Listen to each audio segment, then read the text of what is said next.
So, Patrick, it has come to my attention that you watched a very particular television special a few nights ago. And I was wondering if you could describe to our patrons what exactly Warren Beatty and his old buddy Dick Tracy were up to on Friday night. Wow, we're really diving in the deep end with probably the most important media event of 2023. That's what we do here. We just talk about really important media. Yeah, if not of the entire 21st century. Yeah, I would argue. Oh, yeah. So Friday night at 10:30 p.m. Eastern Standard Time on Turner Classic Movies, they aired a half-hour TV special called The Dick Tracy Special, Tracy Zooms In. And so the backstory for this is, in the mid-'80s, famed Oscar-winning actor and film director Warren Beatty acquired the movie rights to the comic strip Dick Tracy. Yes. As in, usually studios buy movie rights to like comics and stuff. Instead of a one man. Yeah, this is just a guy. This is a single guy, Warren Beatty. Straight up just And him. as this story will prove, Warren Beatty has never done an ill-advised thing in his life. So, Got it. Yeah. Let's hear more. But also, I love the fact that, like, when he acquired the Dick Tracy film rights in the 80s, he took, I believe, 6 years off between projects. And then in 1990, he directed and starred in a Dick Tracy movie. A really deeply weird movie that like looks like a comic strip. It has like songs by Stephen Sondheim. It is... Wait, what? Yeah, Sondheim got his Oscar for that. Oh, did you not know that? Oh. Yeah, Josh, we got to talk Dick Tracy. Yeah, Oh, Stephen shit. Sondheim wrote songs performed by Madonna. He made that one Dick Tracy movie. He only made that one movie. Right. After Dick Tracy, Warren Beatty directed a total of 2 more movies in the following like 30-something years. But the thing is, with movie rights, you know, if you don't use it, you lose it. And so, to hold on to these rights, in, I believe, 2010, Warren Beatty made a half-hour Dick Tracy special that aired once on Turner Classic Movies. The whole TV special is just Warren Beatty playing Dick Tracy, sitting down in just like a black, like, featureless studio with film critic Leonard Maltin, who interviews him about his life. And Dick Tracy talks about his feelings about Warren Beatty's portrayal of him. It was extremely weird. Oh, this is like Pirandello shit. It's like... Right. Yeah. And so he did it to hold Dick on Tracy's in search of a Warren Beatty. So he did it to hold on to the rights. And anyway, 2 nights ago, he did it again. 85-year-old Warren Beatty. Oh, this is new. Yeah. This is new. Oh, John. He did What? it again. Yeah. But it's even stranger. It starts out with Ben Mankiewicz, who's like, you know, the host of everything on TCM. And he's there like in his office and he's like watching clips from the original special from like 13 years ago. And apparently Dick Tracy has like a scheduled Zoom call with him. So the main shot in this, it's a close-up of a television with like a 4-way split screen where in the 2 lower windows, it's Ben Mankiewicz and Leonard Maltin. And then in the top 2 windows, you have Warren Beatty as himself and then also Warren Beatty as Dick Tracy. And they just bicker for a while. And that's basically it for about half an hour. And then at the end, there's one little brief scene that's just one static shot where Warren Beatty and Dick Tracy have lunch at a restaurant. And they just kind of bicker. Wonderful. And now he maintains those, the ownership of those rights for another, I don't know, 15 years or so. And I really hope that in 10 years, 95-year-old Warren Beatty does it again. It's one of the strangest things I've ever seen on television. So many possible worlds, but we got this one. So many possible worlds, but we got this one. Welcome to the worst of all possible worlds, the first and only podcast sworn to steal the rights of Dick Tracy away from Warren Beatty. That's right, I'm AJ. the worst of all possible AJs. I'm the worst of all possible Bryans. And I'm the worst of all possible Joshes. And joining us today is one of the most prolific and, in my opinion, one of the best video essayists working today. His feature film, The Night of the Coconut, is streaming on Nebula. It is the best film about a googly-eyed coconut traveling through dimensions that will ever be made. And I don't just say that because because I'm in it. Please welcome Patrick Willems. Hi, Patrick. Hello. Hey guys, thanks for having me. Yeah, welcome. Yeah. AJ, you I think you kind of wrangled this one this week in terms of guest, in terms of subject matter. Sure did. Why the fuck did you decide that we should watch The Boss Baby? Okay, so I had heard a rumor from a friend of the show, Natalie Walker, that the plot of this movie was so deeply convoluted and strange that it was at least worth checking out. And, you know, I think I sort of pushed it off for like years and years watching it. And this podcast is a great excuse just to watch all those curios that I've sort of shoved into the back of my mind. And I thought it was time we finally watched it. You know, initially we had Patrick in mind to come on to talk about Minions, but he unfortunately sold his voice away to a sea witch in exchange for legs. To be clear, I was like, I watched the movie and everything. Yeah, he did. And then I just I lost my voice for a full week and could not talk. Yeah. And so that's why I'm not on that episode. Patrick, look at those gams, though. The gams you got out of that? Oh, sublime. Beautiful. Those Exactly. You guys can't see them now, but they're pretty good. calves for days. So, yeah, I knew that I did want to talk to you, Patrick, sort of about children's entertainment, because you have this sort of long and storied history of defending Paddington. Like when I would have, I don't think ever need defense. Well, I feel like I don't think he did, but I wouldn't have watched that movie, I know for a fact, if not for watching your video on it. So I feel like as sort of a preeminent scholar of not only just film, but specifically like children's film, it would be very good to have you on to talk about something. And I thought, what about this weird movie from 2017, which begs the question, who is this for? Yeah, I will say, I think I actually did pick Minions from like the long list that I was given. Yes. You know, that's such an enormous franchise, and I've never seen any installment in it. Like, I hadn't seen a single Despicable Me movie. And so I right. was like, you know what? This seems like a good excuse to finally like dip my toe in this massive cultural pool. And Sure.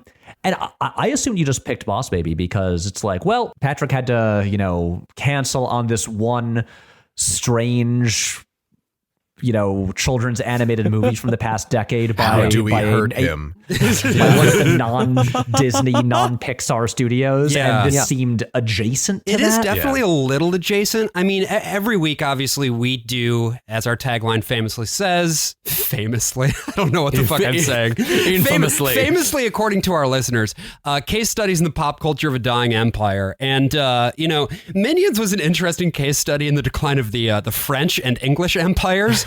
Whereas Yes. this week with Boss Baby, we've got our eyes squarely back on the United States of America. And I think it's interesting how Boss Baby is an aggressively American movie. Yeah, there's none of that low budget Pierre Coffin Right. nonsense. This is 100% pronunciation. DreamWorks SK motherfucking G. Yeah. So yeah, I thought we'd run through sort of the history of this thing, Yeah. how it got made. The essence of the Boss Baby, not Boss Baby, but the Boss Baby. Yeah, there's the like the Batman. Or the Yes. Ohio State University.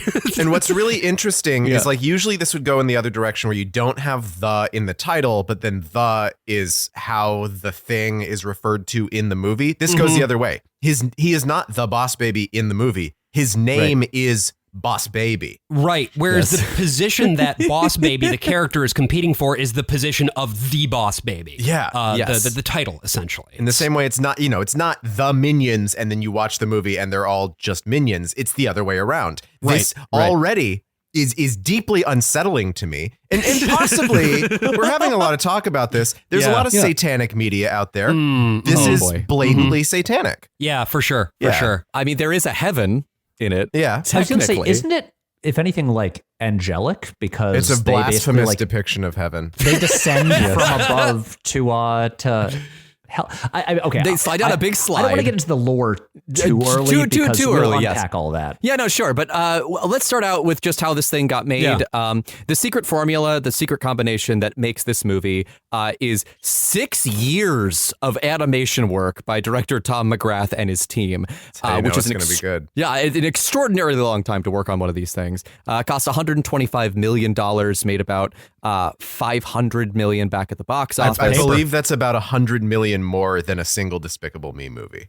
No, actually, it about ties with the first Despicable Me. Well, the first Despicable Me ended up in hell for a few years. I mean, it may have ended up in Boss Baby's hell because we never see what hell is in this world if heaven exists. I would argue that the earth below is hell in Boss Baby, and they are all just deigning to return to heaven.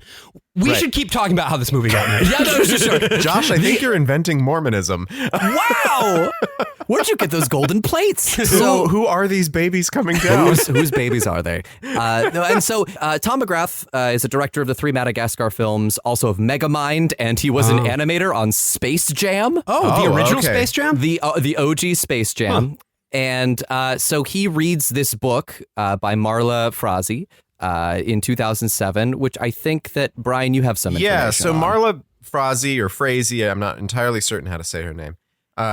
She was a toy designer until the 1990s. She worked in the toy industry, first in advertising, but then on the actual design of toys, designed a bunch of things for like McDonald's Happy Meals, things like that. And in 1990, she started working as an illustrator in children's books. Throughout the 90s, she did little things here and there, a bunch of books I had never heard of, having grown up in the 90s, so they must not have been very good. Wow. You're coming in hot. Things are only good if they're famous, and I've heard of them. Right, that's fair. But then she wrote her own book, wrote and illustrated a book called Roller Coaster in 2003, and then from that point on, started a career as a writer as well. And then in 2007, she wrote a book called Boss Baby about parents having their first child and what it's like to get that first kid using the language and imagery of business, of like a tyrannical CEO. Now, she was a toy designer by trade, you said. Yeah. When the original Boss Baby book was released, was then there already merchandise that was available with it? Could you purchase a Boss Baby or multiple Bosses Baby? No, she totally left the toy industry when she started working in children's novels. There is now. I was looking at some stuff with this book, and it does seem to be like one of those like really early age like children's picture books where it's like cardboard with like really thick pages that don't bend. And like a very minimal story. It seems like all there is to it is it's like from the perspective of an older sibling, and there's a new baby who demands a lot of attention, and it uses like the analogy of a boss. Yeah, the and idea. That's like all there is to it. Yeah, the idea is like, to help you understand there's this new child in the house. Your parents are giving it a lot of attention. It doesn't mean they love you any less. There's just some things, some hurdles that you have to go through.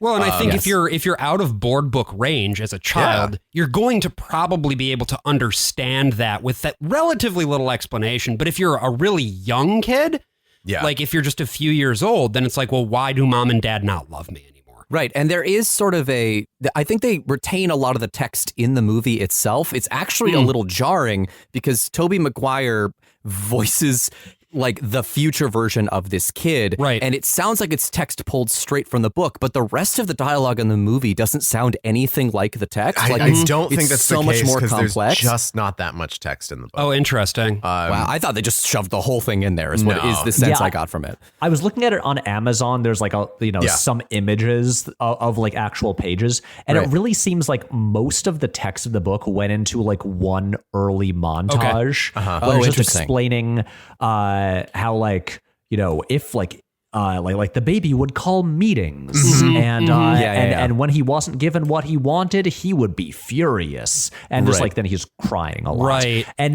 that initial thing where it's just kind of like the narration describing how the baby is like a boss.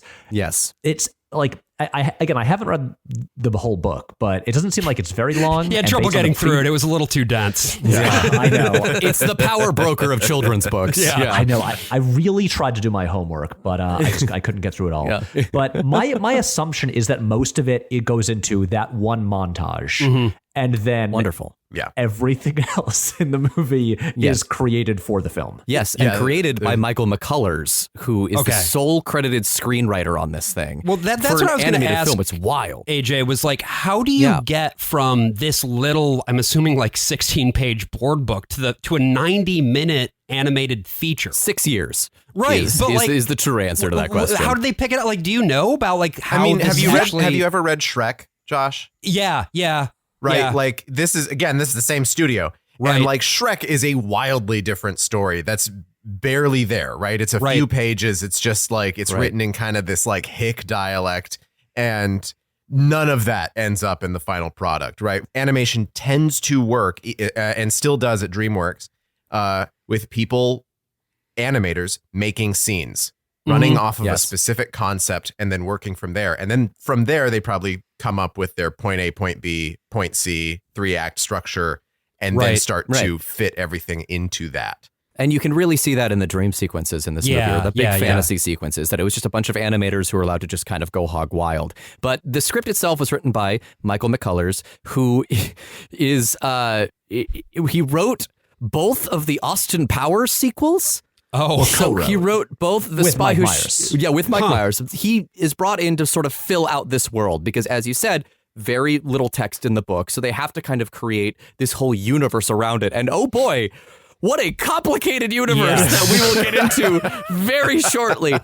The other element of this movie that we have alluded to a little bit before is that it's banking a lot on the star power and charisma of one Alec Baldwin. Yes. Specifically the Alec Baldwin from Glengarry Glen Ross. Not any other type of Alec Baldwin. Please don't think of anything else. It's just Glengarry, okay? Yes. It's just Glengarry Alec Baldwin focusing in on that. No cowboy scenes. No cowboy scenes. Nothing involving potentially heartwarming stories involving his daughter. Do not Google Alec Baldwin daughter. Do not Don't do Google it. Ireland Baldwin. They were working on this thing for 3 years up until 2014. And that is when they brought Alec Baldwin on to co-star with Kevin Spacey, who was supposed to play the Steve Buscemi role, who was replaced 2 years later for hopefully obvious reasons. But what's interesting is that this came out before Spacey's cancellation, because that was late 2017.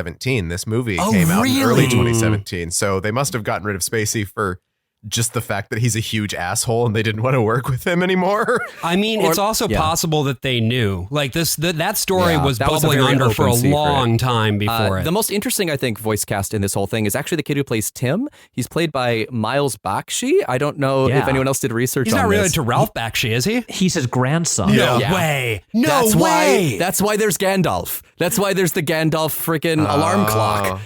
It's because his grandfather made the Lord of the Rings movie. Wow, they should have given him a Fritz the cat. I had the same alarm thought. clock. Wake up, fucko! And a final little piece of trivia about this movie was that it was scored by Hans Zimmer, who had also previously scored Megamind and the Madagascar trilogy. An important thing to know about Hans Zimmer, too, is that he's not the one writing all this music. Like, Hans Zimmer is the name of a company. And so there are a number of composers working under Hans Zimmer who compose the music, and it's Hans Zimmer music. I'm endlessly fascinated by the Zimmer thing. Zimmer is credited as the composer of a lot of scores, and you can usually tell the ones that he himself focused on. Yes. Like any of his Christopher Nolan scores. It's like the Interstellar score. That is actually like a Zimmer joint.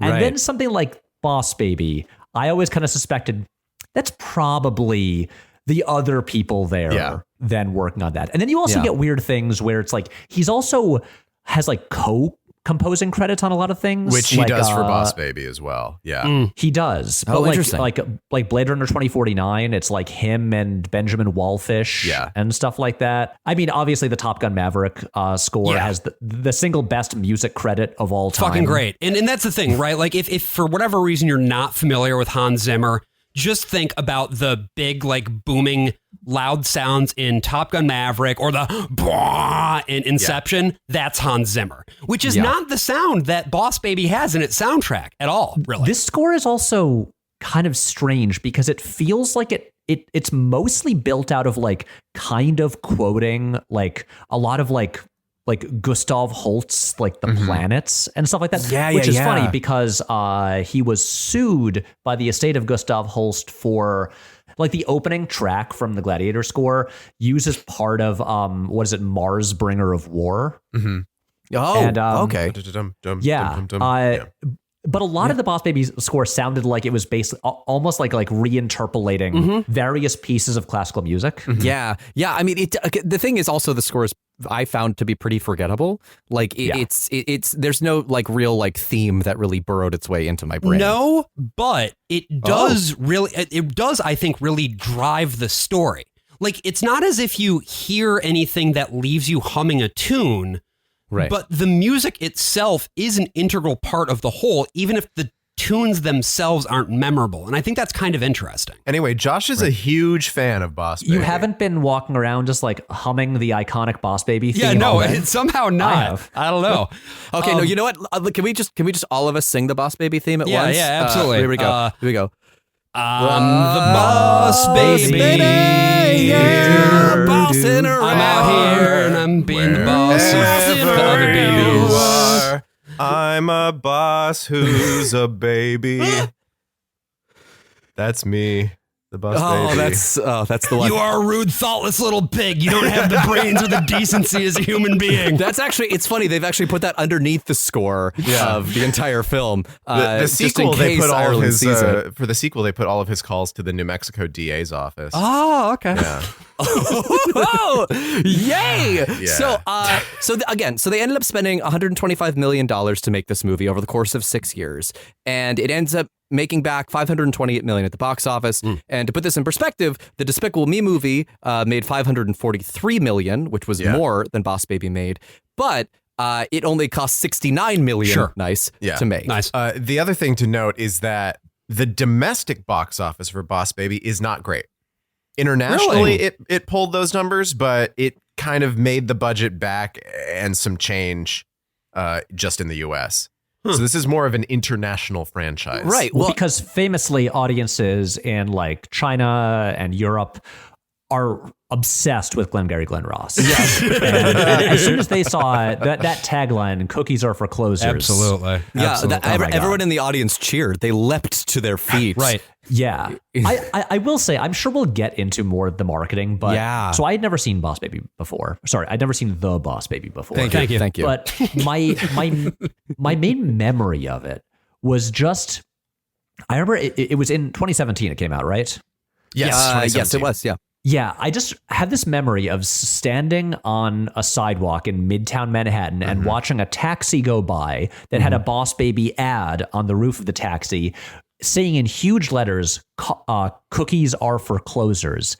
And just thinking, what a weird marketing. Yeah, like who is this for? Yeah. What is the Venn diagram of this? Yeah. Right. It's like this is a film targeted at children, and you're basing your whole campaign around a quote from a movie for adults that came out in, I think, 92. Right. Yeah.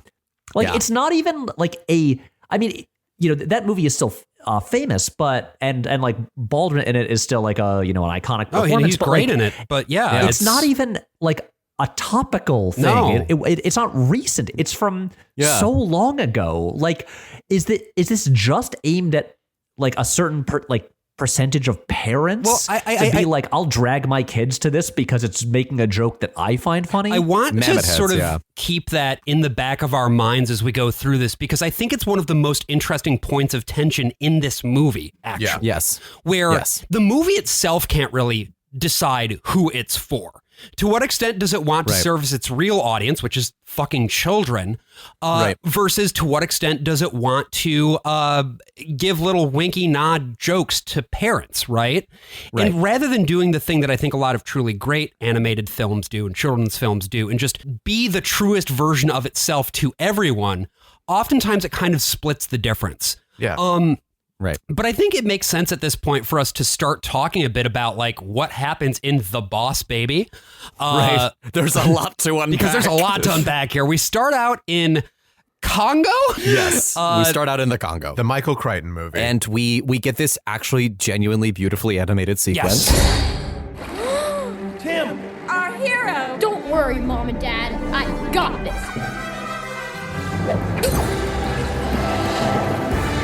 Grab on!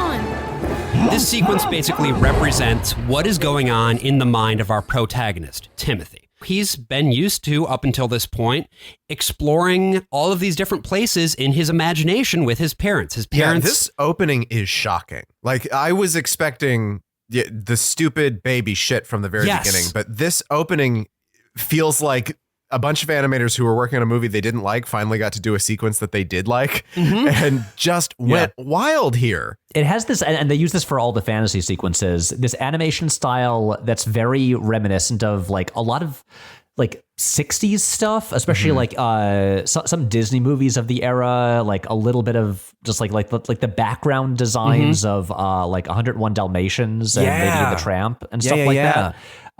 Really cool. Like it's the kind of thing where it's obviously a CG animated movie, but these fantasy sequences have a lot of elements of like hand-drawn animation and 2D stuff that looks really cool, and it also uses this very kind of blocky color style with a lot of like heavy blacks, like accentuated with then like details and lines in like bright neon colors. It looks great. There's a lot of simulated flatness, and then in a couple sequences there's actual flatness. Like there are just fully two-dimensional scenes. But even in these three-dimensional ones, it's given this sort of almost cardboard cutout diorama kind of sense to it.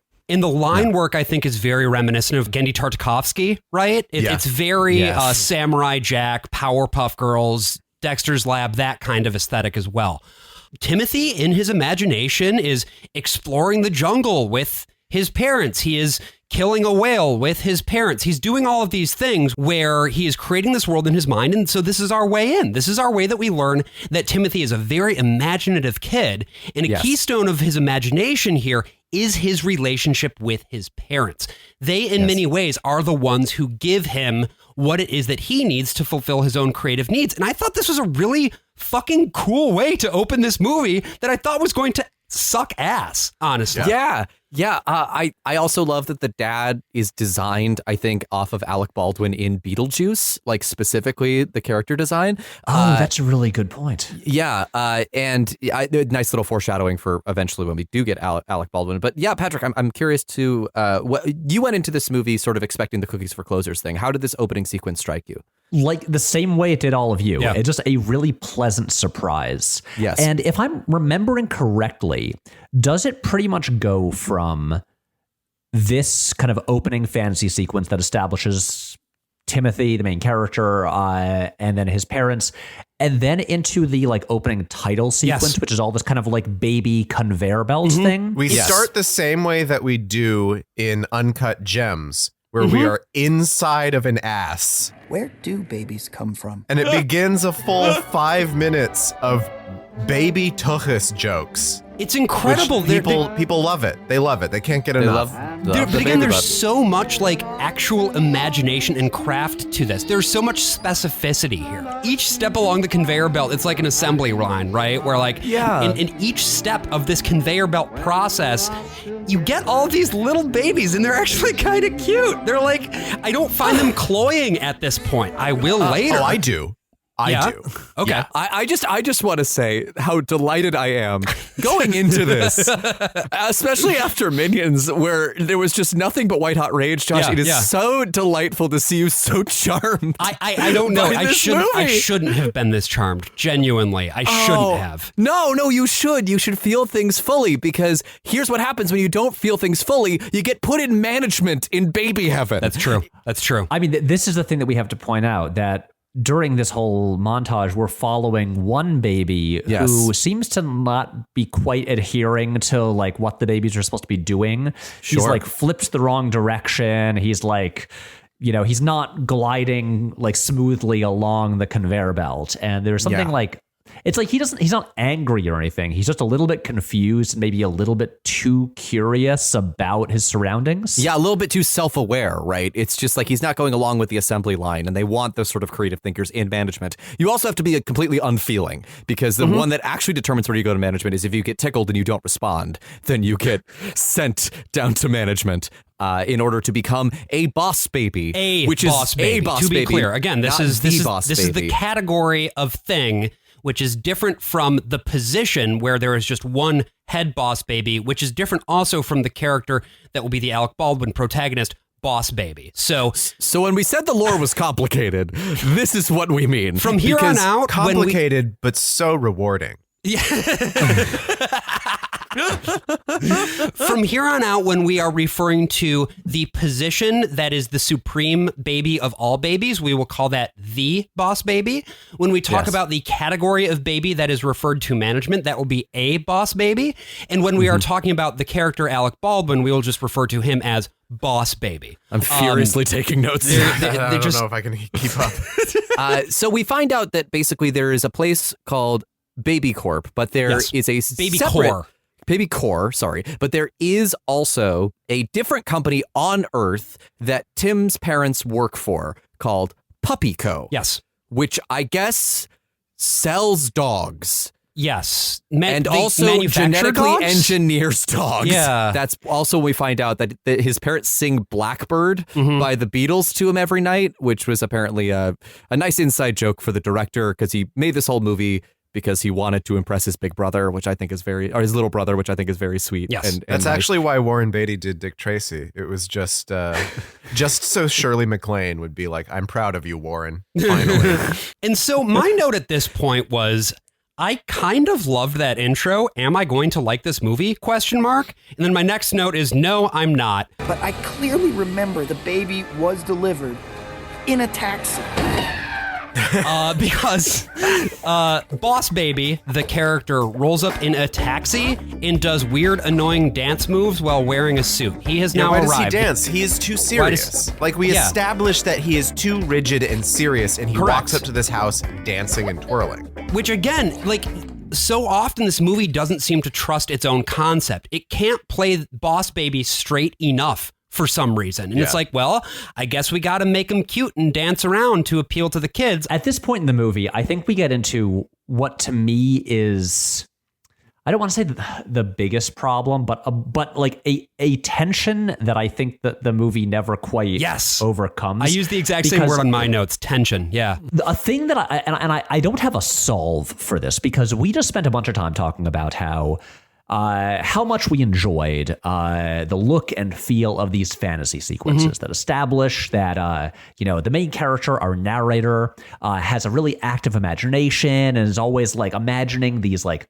him just like things in his regular life as these big, fantastical, colorful adventures. Right.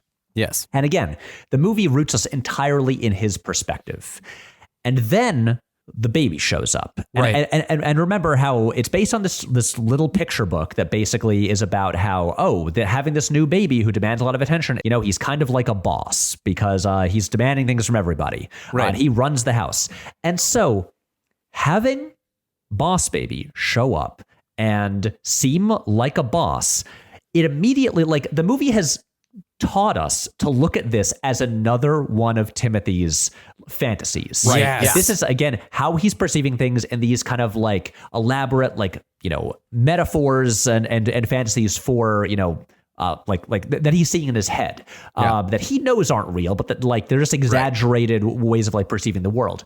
And then we see this, and I am wondering, okay, is this just showing this how his fantasy for processing this in a more exciting way? An elevated, childlike sense of confusion, but also wonderment. Yeah. Yes. Exactly.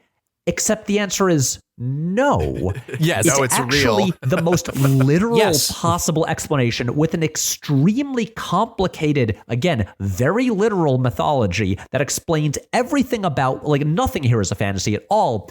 And so I'm just the thing is, what would actually make this work better is if you hadn't established any of the fantasy sequences. And if you want it to be a literal story that we're supposed to take at face value, then we shouldn't establish that our narrator sees everything through these elaborate fantasy worlds, but then we're also losing probably the best stuff in the movie. And I'm I don't know what to do here. Maybe actually, guys, I solved Boss Baby. Oh, yeah? You Yes! solved it? Oh, we fixed it. We fixed it. Broadway is back. We fixed chess a few months ago. Now we're fixing Boss Baby. Let's go. Yeah. This should not be a feature film. It should not be a franchise. It should not have a spin-off Netflix TV series. If DreamWorks did what Pixar does and has a like 7-minute it's an animated short. Yeah. Yep. before their movies. Yeah. This would have been a perfect one I of made those. the And exact same note, Patrick. I like. Okay, great. So I think you're exactly right on track. The problem is the parents acknowledge that the boss baby, is wearing a suit and carrying a briefcase. And they're just like, yeah, that's a cute thing. Cute thing, like babies do. What the fuck? The baby has begun taking charge of the environment, right? Yeah. And this is the part that's basically just the book. The book, right? Right. This is the montage. The increasing amount of baby stuff is supplanting Tim's stuff. It's like an alien invasion because they even do like a little horror movie sequence where there are other babies that show up. there's a small jump scare there. Yeah. It's really cool, actually. I really like that Yeah, horror get a Yes, I decent agree. sequence. I agree. Yeah. But again, like obviously, and I put the note here, that's not going to be able to carry a 90-minute movie. And so once Tim's parents fall asleep, rather than giving him his customary bedtime story and song, which again is Blackbird by the Beatles, Tim goes and tracks down the baby. And the baby is talking on the phone in the voice of Alec Baldwin. Well, trust me, ma'am. You've got the right baby for this job. Hands up, devil baby! Fart poop duty! I swear to God, I thought he sounds screamed like fuck. It sounds like fuck. Sounds really like does. Really sounds like fuck. I had to go back and turn on the subtitles. I was like, why is the baby saying fuck? That's like such That's actually my fix for Boss Baby. Just let the baby say fuck. Yeah, Just that's have such it a be- like. have David Mamet write it. That's Such all I an need. early '90s beat. It's like, yeah, the baby says fuck, but this is still a kids movie. Right. Right. This is before. There's a note I took here that I just want to kind of gauge reactions to this. Are the pupils too big in this movie? Because I found it to be a little Well, distracting. they they're do like a whole cat thing with pupils. the pupils Yeah. because Yeah. later on when Boss Baby reverts to just like baby brain, Yeah. when he like doesn't have his formula, Yeah. then his pupils get really big. Right. Yeah. But then when he's like in like intelligent mode, Yeah. then they're smaller. Yeah. But like So Tim's the are like. pupils are a storytelling device. Oh, I see. I see. Well, I mean, but Tim's are always like a little bit like he's just dropped like 3 tabs of acid before he's walked into any room, which would explain, I think, honestly, a I would lot of explain this a lot. movie. Yeah. So the baby is wearing Boss Baby is wearing garters. Sock garters, yes. Sock garters. And I know that was used a lot for the sequel's advertising campaign. It's where it was casual Friday. where he's staring like into the camera with his legs like up over himself. And I have to say, this Very is weird, disturbing. right? This Yes. is bad. Yeah. I don't care for this. There's a few choice. of these little things that make me uncomfortable. Another similar beat is where Timmy is waiting for his parents to come in and read him his bedtime story. He prepares 2 flutes from which to drink milk and puts the milk in like a champagne bucket full of ice. And it's like, is he waiting for his parents to come fuck him? I don't like this. This Look, makes me Black- uncomfy. Blackbird is a seminal getting it on song. But again, it So, goes I back mean, to that thing of who is this for? Who are you Right. trying to target? Obviously, this is a winking thing for the parents to be like, oh, it's like the champagne at a hotel. But then your brain immediately goes to, again, like, It's got a sexual connotation. that's weird. Like, that's just, that's not funny. That's just gross. On another angle of who is this for, during this montage and during the party that we see with the other babies, the dad has a camera that uses a fucking flash cube. He's got like an old film camera. we're in Brian's photo corner. Hold on. We're back. And the kid, well, I want to go even further from this. Apparently the movie is set in the 70s. I don't know if there's any point where they explicitly say that, but the kid The 70s? Yeah. Didn't feel like the guess 70s. The But cars, that's a I guess? 70s camera because Sure. it Oh, and still no doesn't have a airport security. xenon flash. Wait, But there are cassette tapes. I know, Yeah. I know. Right. This I is thought it was this the- is it's what- the 80s. It's 'cause gotta he's- be the 80s. But he's also doing, he's got It's gotta be the Viewmaster late discs, which 80s. stuck around. But he has a 4-track cassette player that is really important. But again, the kids watching this movie, hell, even a lot of the young parents watching this movie Right. have no fucking point of reference for any of this shit. Are you kidding me? Who is this for? Whose children are they? I feel like this movie would be infinitely improved if the baby didn't talk. And I know that's sort of a wild thing because we can't set up anything, but like if it really was just Tim inventing all of this stuff in his own mind, I do think the film would be dramatically improved because this entire first sequence where we meet Boss Baby and he like throws money at Tim to go get him a spicy tuna roll. Right. is just so baffling to me. Like it fully sort of breaks the movie in half for me. Yes. And I don't think there's really any coming back from it. Right. Well, because it's the thing where they invite us to interrogate how baby core works. Where in baby core in the sky do they have like restaurants and stuff like how does that world function? It's just It seems an like infinite office.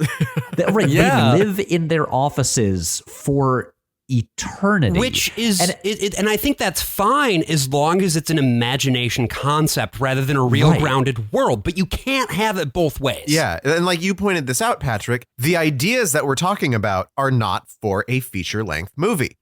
These are better ideas for what to make, but it's probably not going to be any longer than like the first Land Before Time, right? It's going to be an hour long. It should go straight to video, and that just doesn't really. That's not a viable market for what they're doing. It's not the mid-90s anymore. Yeah, you got to make a franchise. And there's still a thing, and like I really try not to be the kind of person who just like picks apart the logic of things because that's not the most important thing about a movie. But again, oh god, but it makes such a point of establishing that like okay, there's a fantasy world, but then there's a very literal reality and a mythology, and here's all the rules of it, and then you just start wondering like.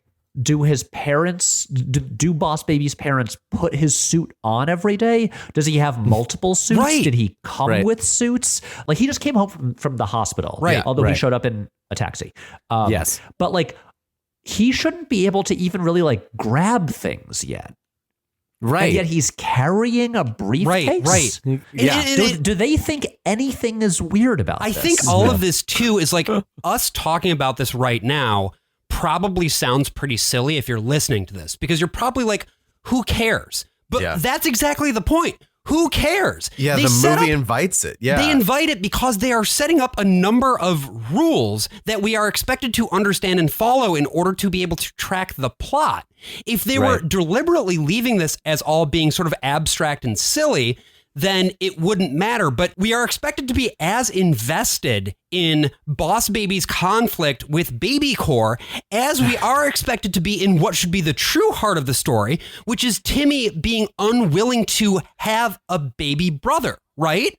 That ought to be the core of it. But it's not. There's this fucking story where Timothy wants to prove that the babies are able to talk because not only is Boss Baby able to talk, so are all of his baby colleagues. This again goes back to the thing all of the neighbors. Isn't it that these are also the babies of other Puppy Co. employees and they're all friends through work? Are they also Boss Babies? But that's are they the also question. part of the same like infiltration I can't tell scheme? if they are Boss's baby because also if they Boss's were, babies? they would presumably My wear dear Josh. suits. And we've also learned that if you are just sent down, if these children coming down are just normal babies, they lack the advanced like higher level IQ and thinking that differentiates a regular baby from a boss baby. So are these Boss's baby who are undercover like as regular babies? Are they drone babies? Josh, I don't like that you say Boss's baby. I just need that on the record. I hate it. Well, this is also the thing because they do establish that when the Boss Babies Boss's baby. Thank you, Patrick. When they don't drink their formula, they just revert to like the intelligence of a normal baby, as in just like spitting and like you see later on, Boss Baby doesn't have, he like runs out of formula and like reverts to just like a regular like goo-gooing, like spitting, crawling baby who can't do all the stuff that he does. Right. And so if these other babies can talk, then presumably they have the special formula. They have access to the formula, right. And it's just the weird thing because like there's a chunk of the movie where Timothy, our main character, he records audio of the boss's baby in a meeting and has and have tangible evidence that they can speak, right? Which is a weird thing, and is also speaking with like adult voices, right? Yes. And wants to show his parents to prove it to them. But it's the thing that I just keep wondering about. I'm just like, but if they're not weirded out by this baby wearing a full like business suit and carrying a briefcase. Like, why is the speaking doesn't seem like that much of a jump beyond that? Well, and there are inconsistencies too in how this sort of like next sequence presents the rules of the universe, because Timmy's alarm clock can talk to him. And he's sentient, Yes. Yeah. Like we said before, it's Gandalf from The Lord of the Rings, Right, and he just right. says a bunch of Gandalf lines. Fly, you fools. Right. You shall not pass. He Basically says that just a lot. those two. Yes. But like, again, the boss baby and the other babies with whom he is in cahoots all have the advanced intelligence. This is also how we learn that Baby Corps, the company that Boss Baby works for, is in competition with Puppy Co., a company that exists on Earth. That exists here on Earth, that Timmy's parents work for. And the point of Puppy Co. is to make puppies, and if there are too many puppies, then people won't care about babies anymore, because They'll stop having babies, they're going to stop having babies because the puppies are too cute, and that means that there can't be babies anymore. Which is also like, you could use the metaphor here to be like, yeah, this is how a family gets along, right? You get a new sibling, you get a new pet, and here are the difficulties of that relationship, and here's how you finally come That's together. what I thought but they no, were it's going like, to no, do. fuck the puppies. We are going to kill all of them. Yes. It's also strange because it sort of establishes that like the only reason that humans have babies is to have a cute thing. Right. Yes. Right. To enjoy. So if there's a puppy that is cuter than a baby could be, then people would just be like, fuck having a baby. Let's just get that puppy instead. Yeah. It just quantifies love and cuteness into like very capitalistic structures, which I think is very interesting, that it's love as a finite resource and not as like an ever expanding thing, which I think ultimately the point of the movie ends up at is like, oh no, of course not. Of course love isn't that. Right. There'll always be an abundance of love for anybody who wants it, but it does spend a lot of the movie being like, no, but like Baby Corps is doing good work. Like they're actually fighting the good fight here. Well, again, if that stuff were all presented as like, Timmy's really like hyperbolic fantasy sequence, and all this exposition was being shouted in a really stylized way, like we would look at that and be like, oh, of course this is made up kid nonsense, because that's a kid's way of processing this. But it's established instead as like the very hard reality, and here are like Boss Baby might as well be an adult who is just explaining these rules in a very adult way. All that changed when the puppies began coming out with new designer models, each one more adorable than the last. It's another strange thing too, is that these other babies, which are presumably boss babies, because regular babies cannot talk. Josh, it sounds like they are babies belonging to a boss. That's another level of confusion that, frankly, I admired. No, they're and bosses I who hope happen that to be you babies. They're like push it attorneys further. general. They're boss's baby. Yes. They are speaking with like children's voices. Now, they're not child voice actors. They're adults doing children's voices, but it's in stark contrast to Alec Baldwin doing Alec Baldwin's voice. Yes. The Chewini? Try to say Chewini without smiling. Shywee. Not possible. Don't waste your time. Like they're not, it's not like they got Jeremy Irons or like, Could you imagine? Or like That would be Lucy pretty funny. Lawless or something, just like great, like authoritative voices, which they should have done. If they wanted to commit to that rule. Exactly. And then when they do their meeting, they all take off their little onesies and they're also in suits and pantsuits or whatever. Like, right. So they are, I guess, undercover.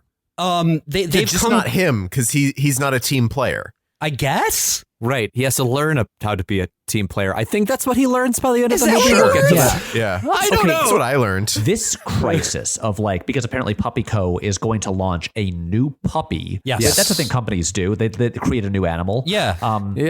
So they're going to create a This new puppy. chimera that they're unleashing upon North America. Right. And so Boss Baby has been sent there to lead this team to try to stop the announcement of this new puppy. Like the world can't know about it, because then people will stop caring about babies. And I'm just wondering, like, if this is such an emergency for the entire baby core organization. Like this, like nothing else matters. Like this is their top priority. Why is it all down to this one single baby? Like shouldn't every baby on Earth be like mobilizing to take care of this? Like, because like an army of babies. You have these moments where Boss Baby is, is like yelled at by his superiors and stuff like that. And also, again, he's really much more of like a spy baby than a boss. The boss thing kind of goes away after that one montage, and then it's mostly just like he's undercover.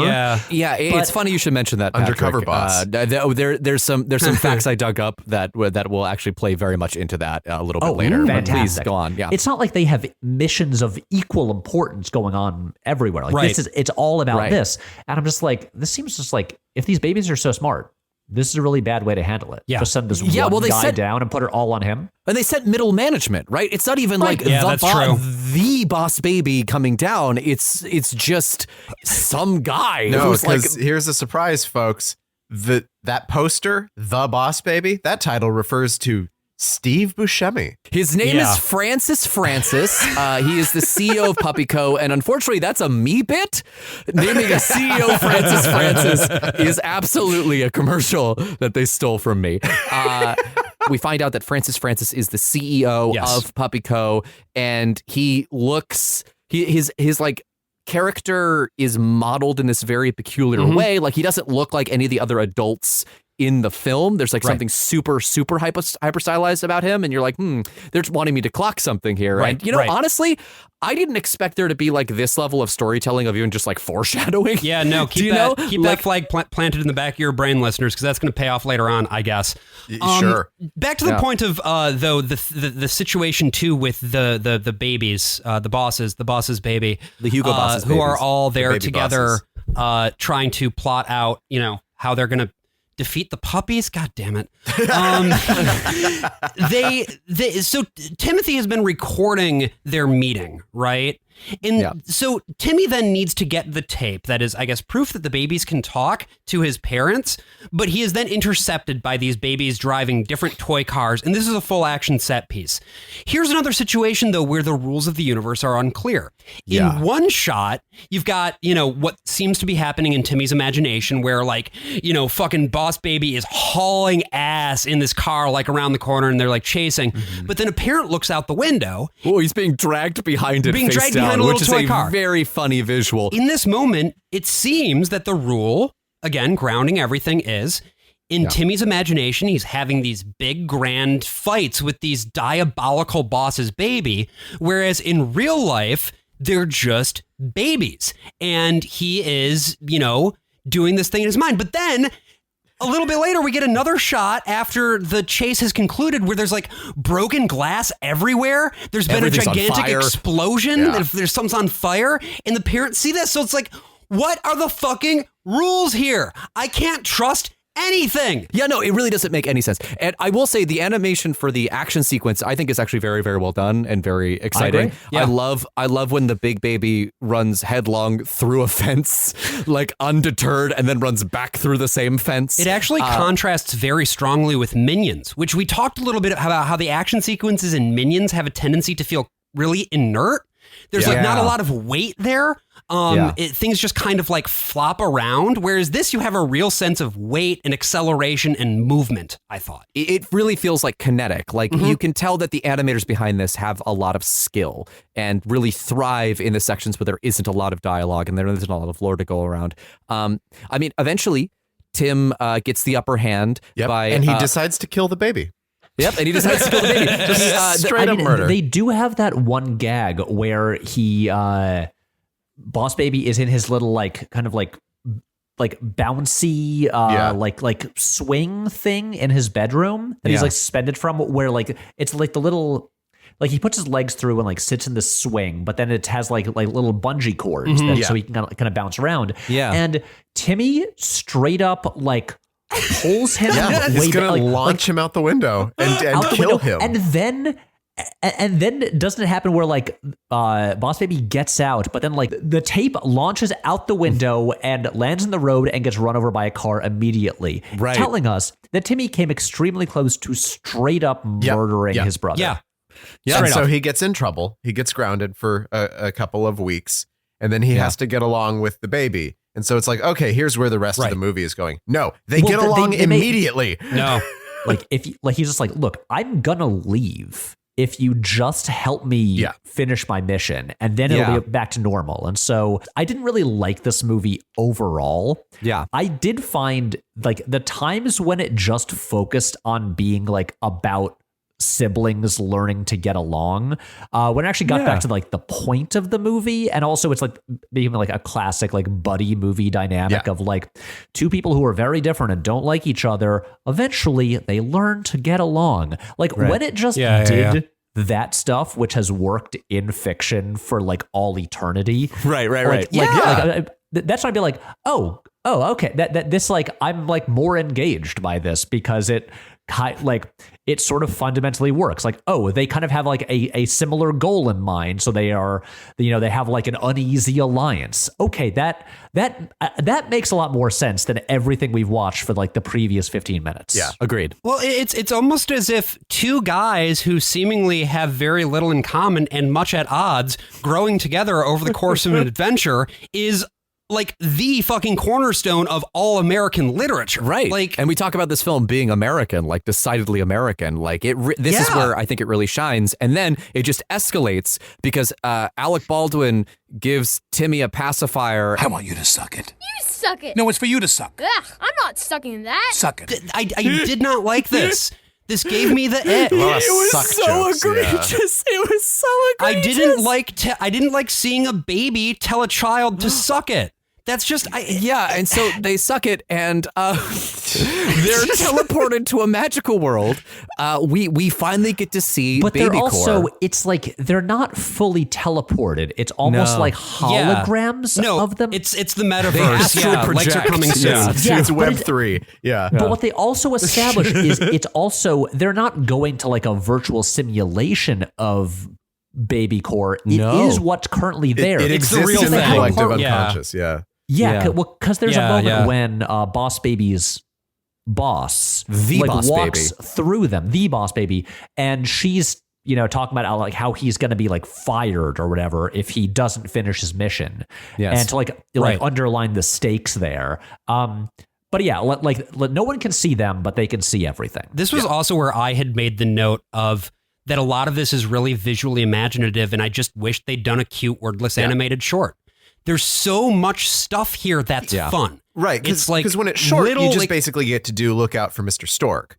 When it's a long movie, they're just like, what if we give it all of the mythology of the Fairly Odd Parents? But there's so many like fun little sight gags here, which worked for me in a way that Minions didn't work. Like Minions again tried for some of these sight gags, but I don't think they had quite the specificity. Yeah, there are also references in Minions mostly, right? This one it's is always like which is interesting because that's like the thing Dreamworks gets nailed the most, criticized is that for. they're always just doing references. It's like you're watching Madagascar and then all of a sudden he's doing the final scene from Planet of the Apes and you're just like, oh, sure, okay. I mean, to be clear, we still do get that. Yeah. Oh yeah. We do just get a Raiders of the Lost Ark sequence. Yes. Yeah. Oh yeah. Absolutely. But it's not just that. And I feel like the Illumination stuff is only that. I particularly really liked where like there is the huge fucking office where there's just rows and rows and rows of cubicles that all of the sort of like mid-level bosses baby work in. The way that they shot that, the way that it sort of elevates and then it pans up and it zooms over, it again, motion. Like the way that the animators have a strong sense of style and motion and what looks good in motion comes through frequently in this movie in a way that really surprised me. And the payoff, because throughout the film, Alec Baldwin's character has just been collapsing unconscious for like different kinds of naps, because as a baby he's still prone to naps, and you get a really good payoff for that here when they're walking through an entire section and they're like, Sector 6 nap time, and every baby just falls unconscious like at once is a really lovely funny sight. You know what it kind of reminded me of too, in terms of like other visual comparisons, is some of the world building in Monsters, Inc. When you start to see sort of what those rooms look like in the, Nightmare Factory or whatever. I think it's also because Monsters, Inc. is when Pixar really nailed down what its visual style was going to be for many of its movies, including like The Incredibles going forward.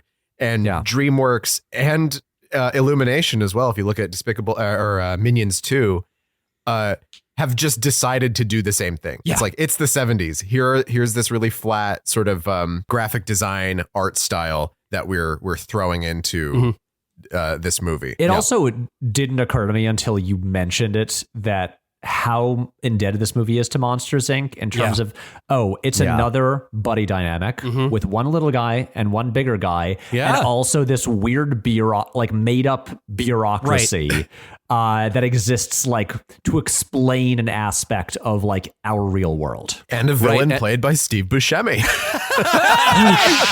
Yes! Wow. Yes. Huh. Do you think that was it? Do you think at some point they were just like, I think so. Maybe Yeah. it wasn't even because of like Spacey being like a bad person or anything like that. They were just like, you know what? What if let's just get the guy from Monsters Inc. Let's just go that extra step. The stakes are as such.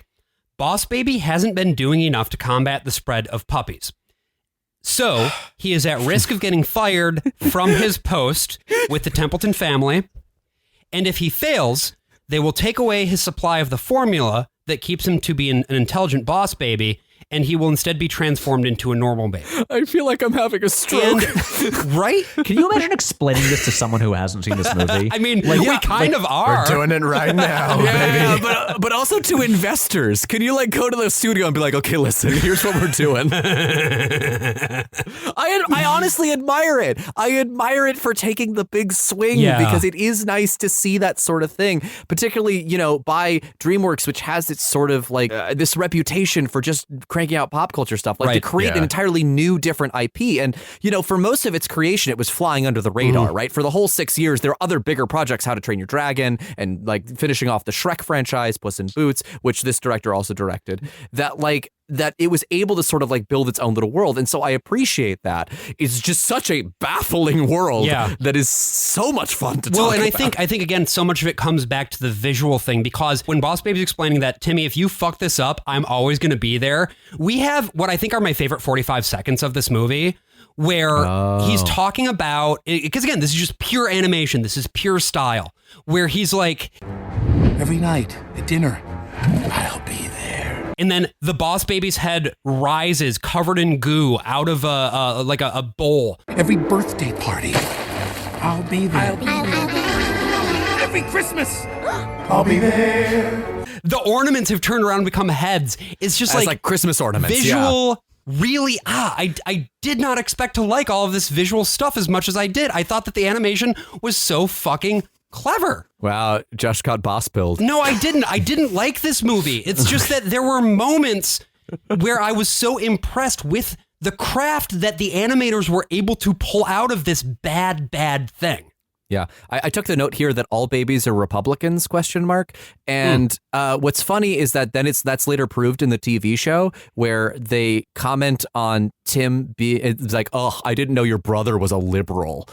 And The babies do this? The babies do this. Yeah. Good. There is also, at the beginning of this sequence, Boss Baby has some line about like, do you want to see where babies come from? Right. And Timmy has some line like, well, my parents told me that there was this other thing, and like whispers it to him, and he's like, ew, and he's like, yeah, I didn't believe it either. Yeah, which again, like, why are you continuing to undermine the basic premise that this could partly be Tim's imagination? Like, he knows at least some basic medical reality of the reproductive process. So weird question, but has anyone seen the movie Storks? No. Because I haven't either, but that was also one that involved a kind of what seemed like, based on the trailer, like a literal made up mythology to explain the origin of babies. And I'm more curious right now about Storks than I ever was before, just because I'm like, that's the Boss I Baby. don't know. Yeah. I kind of want to compare and contrast like different animated movies. Well, because it came out the year before. Oh, yeah. Like, how did they explain the origin of babies? And also, it does make me wonder if Timmy's parents at least believe that sexual reproduction is where babies come from. Right. Does that have any connection? Well, she's to shown being baby pregnant corn? early in the movie. So, Right. like, what happened to that baby? I don't get it. Is there some like weird conspiracy where like there is no, like, I don't know, their stomachs just inflate, but there's nothing in them. And then they like use their memory wiping thing to then just like everyone at the hospital when she goes there to give birth, and then the baby just appears. What a cruel thing, because then the mother still has to go through labor, but there's nothing in there? Right. But then also, in spoilers for the final scene of the movie, but then we see an actual newborn baby at a hospital. Right. That's also wearing the suit. And I don't get it. I'm so... the boss baby should not be this confusing. I want to pull us back from going down this impossible logical hole. Boss baby takes Tim down the hall of all the previous the boss babies. The boss's baby. The boss's babies. The boss's baby. The boss's baby. These are the actual bosses. Yes. These are like the grand poobah babies. We see that one of them, super colossal big fat boss baby, who is a predecessor to Boss Baby, which means over time they've just been simplifying the name of Boss Baby. Correct. You think they would start with Boss Baby and then go outwards from there Add with modifiers, the adjectives. But in fact, they seem to have been consolidating ever since, refining and editing. Right. And this particular Boss Baby looks a heck of a lot like the CEO of Puppy Corp. Alec Baldwin's character's boss then walks down the hall. Have we heard anything from that little boss baby that we sent down to the Templetons? I don't know. You're fired! Oh no! You're all fired! Your pet conviction is in 2 days! If he doesn't come up with answers, he's fired! Retired! Gone! Okay, door's open. So will they be able to do it? Will the babies be able to stop the puppy convention? Will we make our way through the rest of this fucking episode without losing our goddamn minds? Dear listener, you're just going to have to wait until after the break to find out. Yeah, and I'd like to set up this break if I could, because obviously I did a lot of research into the Boss Baby going into this. The filmmakers wanted to give the Boss Baby a theme song. So the creators of the film hired a man by the name of Dr. Samuel Bolch, GDS, who longtime fans of the podcast remember as being a dentist from Long Island, who did a bunch of lyric punch-ups for several hit Broadway shows. Right. And he brought in his good friend, Dame Shirley Bassey, to record a demo. And folks, I got that demo. Oh, boy. And I think it will be abundantly clear why they didn't use it. Enjoy.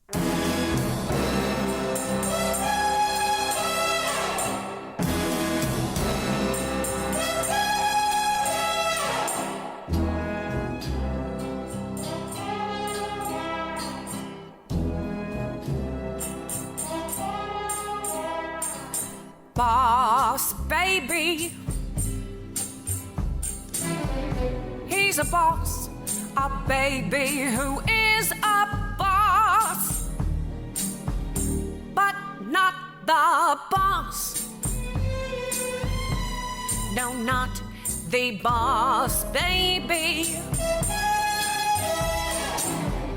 Beckons you to enter his baby core. This kid's got law. You may think since this baby's a boss and his face looks incredibly cross, he's the boss baby, and yet confusingly, he's not the boss. His name is Boss Baby. His job is Boss Baby too, but yet he's not the boss. Boss Baby's a boss, not the boss, just a boss. Boss, boss, boss, boss, boss. Also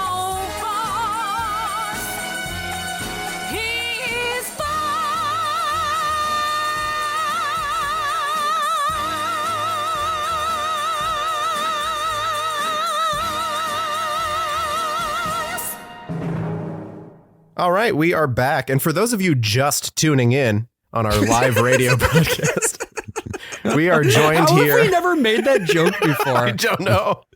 But we are joined by Patrick Willems, professional lumberjack and video essayist. Oh,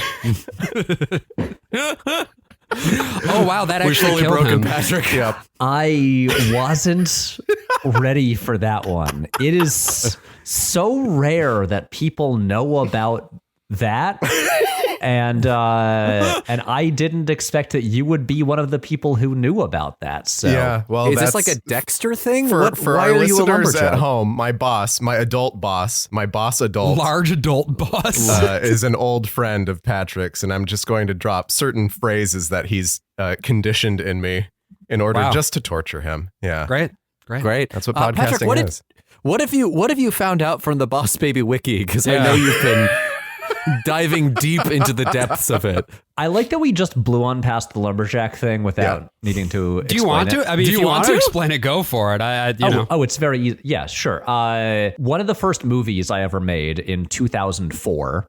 When I went to high school, Yes. with Brian's boss, was a movie called Patrick Willems' Aspiring Lumberjack. Oh wow. And then I made I tried to make a very ambitious sequel that was never completed. Okay. Called Patrick Willems' Aspiring Lumberjack Part 2: Axes of Fury. Oh, that's a good title. I mean, Yeah. Not we even completed shot footage yet. for the also never made third movie, which is going to be Part 3: Axes of Evil. Oh, that's hell even better. yeah. Oh, that's incredible. Patrick, I are you know. telling me with all that Nebula money that you're rolling around in, you can't all that Nebula finance money. You can't finance 2 more movies? Come on. I mean, the thing is, I have gotten a green light on the next narrative film I want to make, so I guess nothing is truly stopping me from just radically course correcting and being like, you know what, I'm throwing out the thing I was working on. I'm just going to go and finish the movie that I tried to make in the fall of 2004 that was never completed. 19 years later, this is your time. Yeah, I bet, look, we'll just assemble the same cast. We all totally look the same. Yeah, get the gang back together. Absolutely. Yeah. Well, actually, the really funny thing is right now, as we were recording this, I'm literally looking out the window at where we shot basically that entire, all the existing footage. Amazing. Oh, that's So, so wow. The location's still there. There you go. Anyway, that's that explanation. But getting back to important things, like the bosses, depths of babies. Boss Baby the lore. lore. Yeah. So yeah, I had the thought a few minutes ago. I was like, is there a Boss Baby wiki? I bet there is. There has There to is. be. There simply must be. Yes. I was really hoping it would be like a super detailed one. It's there are some entries that still need to be created, but one important. I did answer one question that we had earlier. According to the Boss Baby wiki, which I would imagine is made by the biggest Boss Baby fans out there. The baby heads. Yeah, the boss heads. Apparently, the movie is set in the 90s, not the 70s, not the 80s. This the openly 90s. contradicts the IMDb trivia page, which has never been wrong before. Oh, interesting. You know, never once.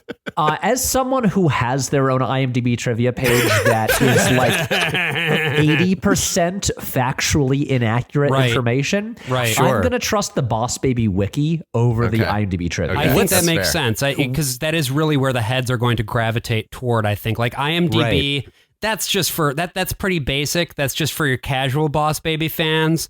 Whereas the Boss Baby wiki, that's where you go when you're ready to take your game to the next level and really commit to the lore. Yeah. Wait, now I'm curious. Do you guys have IMDb pages? I do. Oh yeah, both no. of us. Yeah, Josh. Yeah, Josh yeah, both doesn't of do us. movies. So the thing that happened with mine is almost all of my trivia facts that people added about me are basically statements that were made on my currently on hiatus podcast that were almost all jokes that are then written on the IMDb trivia as if they are serious facts. Oh my God. And so they make me look psychotic. He's not actually a lumberjack. I wish they were just things like that. They get very strange. If we had if people wrote on our IMDb pages about established lore in this podcast, it would be. I'd be in jail. Fucking deranged. I'd be in jail. Yeah. Patrick, what is the wildest thing that's been said about you on your IMDb? Yeah. I kid you not. One of my IMDb trivia facts is it says he and my real life friend Chloe Holgate both love muffins.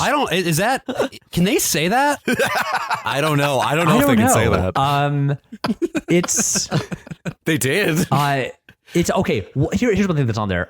He wants to play Gary Busey in the disaster artist style film about Point Break. I'm just gonna say I don't really want to play Gary Busey in a movie, and I don't think I ever have wanted to or said I wanted to. I mean, you'd be great, Patrick. Let's just clear that out. Who else would You'd you be get? a great Gary Busey. Yeah, exactly. Yeah. No, there's no one else. There's no one else. Not like famously a son, perhaps, who looks just like him. It's gonna be me. Yeah, it's really weird. So I'm just saying, be careful as people with a podcast that maybe you'll have listeners who will listen to dumb jokes you make and be like, oh, that was a serious fact that the internet needs to know, and then put it on there. Right. And just, for anyone to stumble across and find and maybe think about you. So they'll insist that I'm very good friends with the Pope, for example. Has an endless supply of his milk. That's what the formula for the Boss Babies is. That's true. It's Pope milk. Yeah. Because here's the Catholic. thing. Yeah, right. Yeah, well, yeah, because y'all were going on about how this was like a deeply satanic film, but Boss Baby confirms that Jesus Christ is real in heaven. Wait, what? I missed this. Like oversees the company. Oh wait, no, he's just that's right. That's right. I'm no ordinary baby. Well, no kidding. I'm on a mission from above.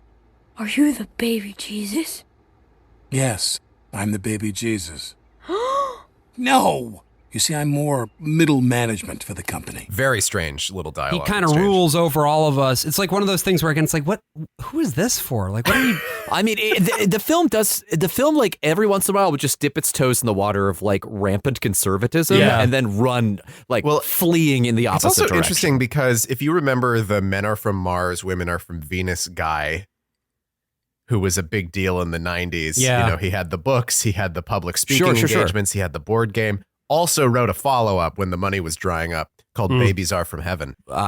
As opposed, there's no dichotomy. It's just a simple. Well, there's just one gender of baby, and it's baby. So obviously, we all know that Francis was originally known as Super Colossal Big Fat Boss Baby. But you're saying what were their names after they came down? I don't know that they did. Actually, that's another interesting question. I will say, if you really want to have a fun time, just Google Big Fat Boss Baby and just see the image. Not gonna. I'd rather not. Well, here we go. If you really want to have fun, go to deviantart.com and search for that. We're not looking at baby inflation. You think that baby can't eat another bite, but I'll assure you. Baby Goku. So there is this whole thing where there's a take your child to work day. And I guess work is just this like never ending convention center of puppies. Right.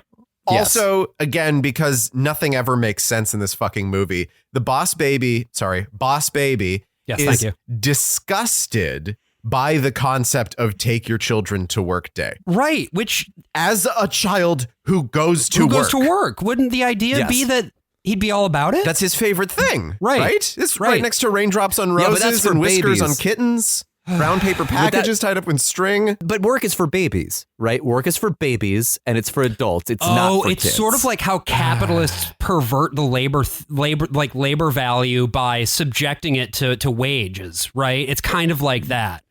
Like a true Marxist. Like anything? Absolutely.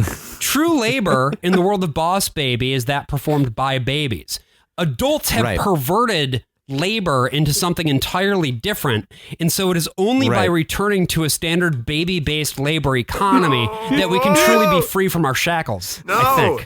I'm too mentally ill for this, guys. Good news! I found the list of baby core leaders. Oh, thank you. Read us those names, Patrick. Read us those names. So we have Big Boss Baby.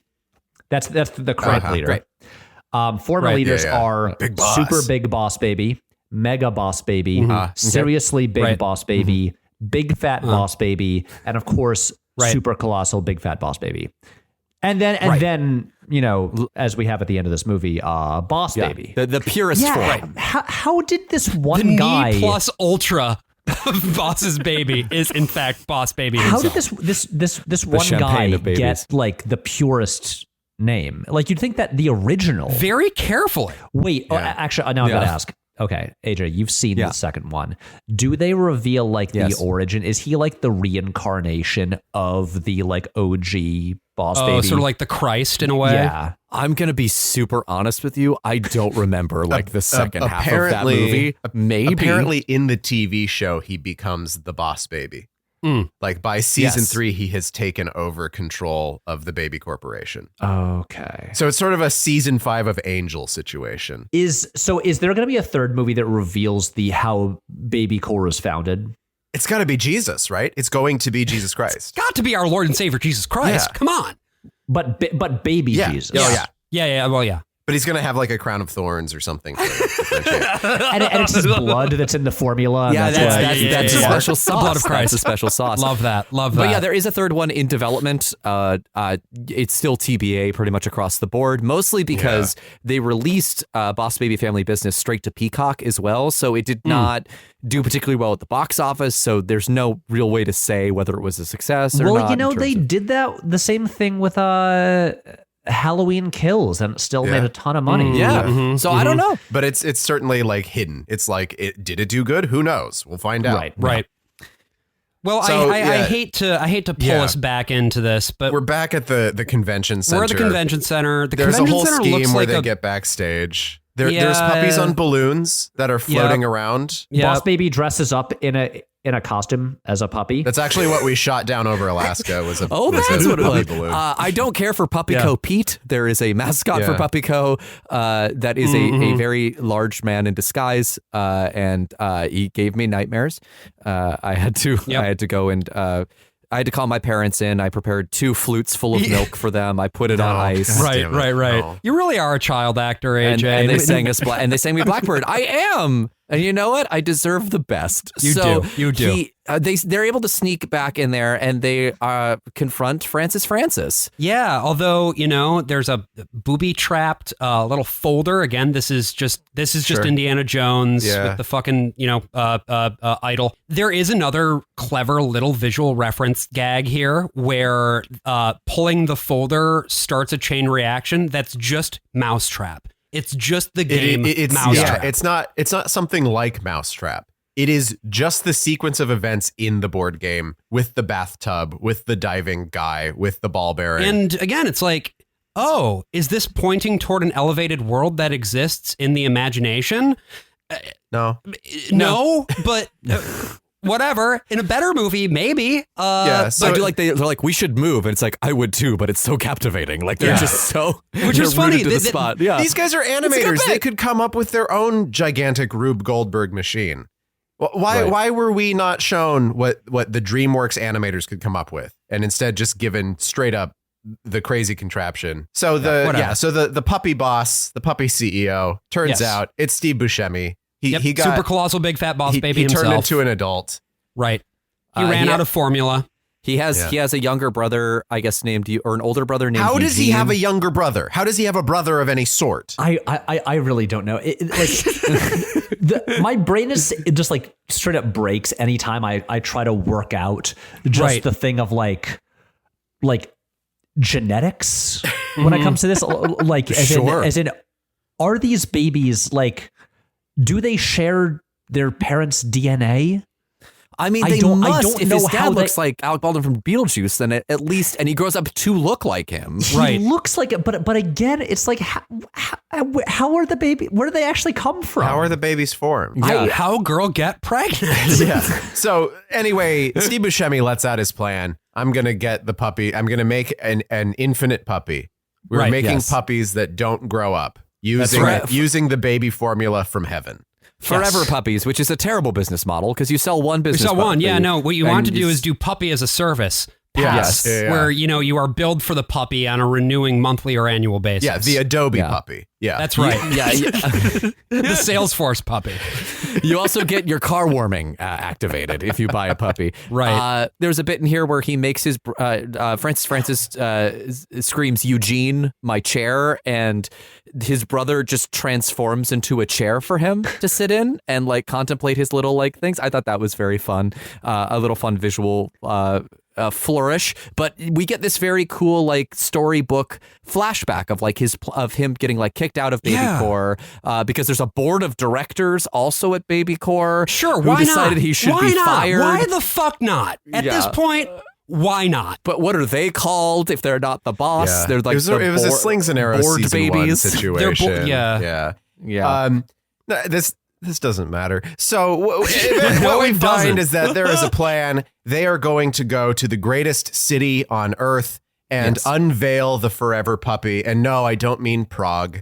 I mean Las Vegas, Nevada, a place everyone likes to be around. We do love Las Vegas. And we should say that in the beginning sequence, there's a fantasy thing where like Tim's describing that his parents do marketing for Puppy Co. Right. And that they launch new products. And the way this is shown visually is that they have 2 keys to a rocket that literally launches the products all over the world. And so you're like, that's a fun fantasy. We shot it down over Alaska. Yeah, but again, that's a very fun fantasy. It's literally true. It's a real actual rocket. Concrete reality. Yeah. That launching these puppies means they shove a whole bunch of puppies into a rocket ship and they blast it off into space. Yeah. So great. Just like Laika. Great. Oh. So no one buys the puppies. They just scatter them across the globe. Well, I think that's the idea is you just get rid of babies, right? Because people will get the puppies and then they won't want a baby. And that's his model is less about the business and more about not having babies anymore. Right. So his quest for revenge is just like overwhelming his sense of like his business acumen. Yeah. That he's been doing so well, making so much. This is his buying Twitter. Yeah. It's a terrible business decision, but it's to fulfill some goal that he hasn't totally thought through. So really this movie is a really sharp commentary. Yeah, it on is. The egos of billionaires. Yeah. It was really ahead of its time. Super anti-capitalist.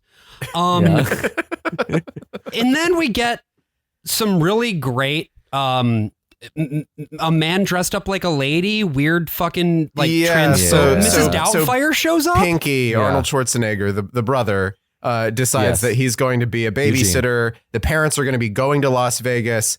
And we get what should be the climax of this movie, right? It should be they outsmart him, they get out of the house, and they intercept the parents as they're on the way to Las Vegas, and they stop the puppy scheme from happening. As in, it should just be the climax of Toy Story. Yes. Right. Yes. But instead, that becomes the lead into Act 3 of the film. Yes. And like this scene is fun. It's, they do this fake throw up thing and they get on their bikes. And of course, the imagination stuff all sets in. He loses his training wheels. He does a big jump. And you see that like he needs Boss Baby and Boss Baby needs him. And they're both able to work together and save the world of babies. The other babies provide an assist. The other boss's baby provide an assist. Yeah. There's some fun sight gags in here. They get to the airport and they distract the security guard, and then you see, their X-rays going through the fucking, security belt. Classic. You also have here a running thing where now they've established that Boss Baby is like, when his formula runs out, then he reverts back to regular baby. And so sometimes... So they have a little kind of like a real, we need an Act 3 break now where we drive the characters apart. I failed. I would have gone to my parents if I didn't have to go back for you. What? We would have been here in plenty of time if you knew how to ride a bike like a normal kid. We're never going to stop the launch on time. Who cares? My parents are in danger. I care. Baby Corps is going to go out of business. That's all you ever talk about. You don't even know what it's like to be part of a family. And you don't know what it's like to have a job. You don't know anything about hugs or bedtime stories or special songs. Oh, please. Stop acting like a baby. You're a baby. You take that back. My life was perfect until you showed up. Oh, believe me, kid, the feeling is mutual. I wish I'd never met you. I wish you'd never been born. And And you know, they split up, but they don't really split up because Boss Baby does not leave the airport. He just goes to like the other side of the room. Yeah, that conflict is resolved in like 2 minutes. It really, at this point, the movie does feel like the epitome of and then, because Austin Butler shows up. And we get an extended Baz Luhrmann dream sequence where they sneak aboard the plane as Elvis Presley himself. We do have the classic thing of small children on top of each other to like make the height of one adult. Yes, adult which men, yes. Two children in a trench coat. I mean, it's always good. Yeah, no, that always works. And I love that they communicate exclusively in like Elvis nonsense language, and that has to be subtitled at the bottom. Is very funny. They're in the airport. They have finished their. They have successfully concluded their fleeing from a scary man in a dress, which. Really wild to see that in 2017. Yeah. Then again, it was in development for 6 years. Yeah, it was in development since 2011, and I feel like that was just a thing that kind of stuck around. But yeah, it's not great. When they get to the airport, then they notice a large variety of Elvi around, and I don't like that. I don't like that. It is these Elvi, and the fact that they are, of course, on their way to Las Vegas to do their Elvis impersonations. Yeah, that's why they're like, again, like what we're doing is we're just repeating what happened 5 minutes ago. There's no more detective work that needs to be done. There's no more Chef Lock and Wofson. There's just more let's do the thing that we failed to do, but do it successfully this time. I like the second part because every time a new one comes out, Patrick falls deeper and deeper into the hole of nostalgia. The narrative momentum is such a problem, and it continues to be for the remainder of the movie. Like that sequence that they have aboard the plane, because they get into first class and there's a joke like, why is it empty? Well, because nobody can afford it. But it's not business class, which I found to be right. I mean, it was right. Why wouldn't you put him in business class? He's a boss baby. He's a boss baby. Yeah. But and then they bond over imagination, right? Like this is the first time Tim's like, hey, boss baby, come into my world of imagination. Let's play pirates together. Heads up! You're fired! And here's your severance package. Wait! You're not supposed to end with ha. You're not? You're supposed to end with arg. Got it. Arg! And I found this sequence genuinely actually very, very effective. Yeah, I thought it was a lovely little bonding The problem moment. is at this point, it just starts to become padding. Like it's just like, okay, well, we're on a plane. We have to do something better than that for the next 3 minutes while they're flying over.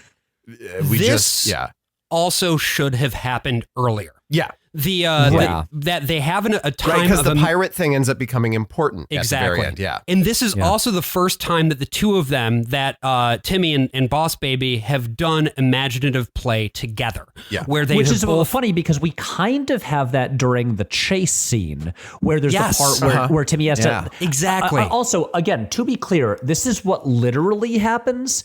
They're on a bicycle and he drives off a ramp and jumps over a moving train. Correct. Right. Which is also the climactic scene from the excellent early Robert Zemeckis movie, Used Cars. Oh, shit. Also, the Spielberg movie, E.T. I was going to say, it recalls E.T. pretty considerably as well. In that situation, but But again, a child does a thing that would really kill most children. Yes. And it's, but to like make himself like accept what he has to do, he like goes into fantasy world with that. Yeah. So it's a thing where they're both involved in this fantasy sequence, but Boss Baby isn't doing the fantasy yet. Yeah. Right. Yeah.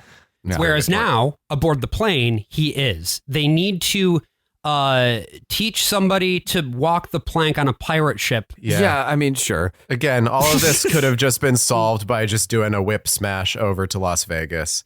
Right. Yeah, truly. But we do get a very funny line. You're killing Patrick right now, Brian. I'm just like, how do so people know these words?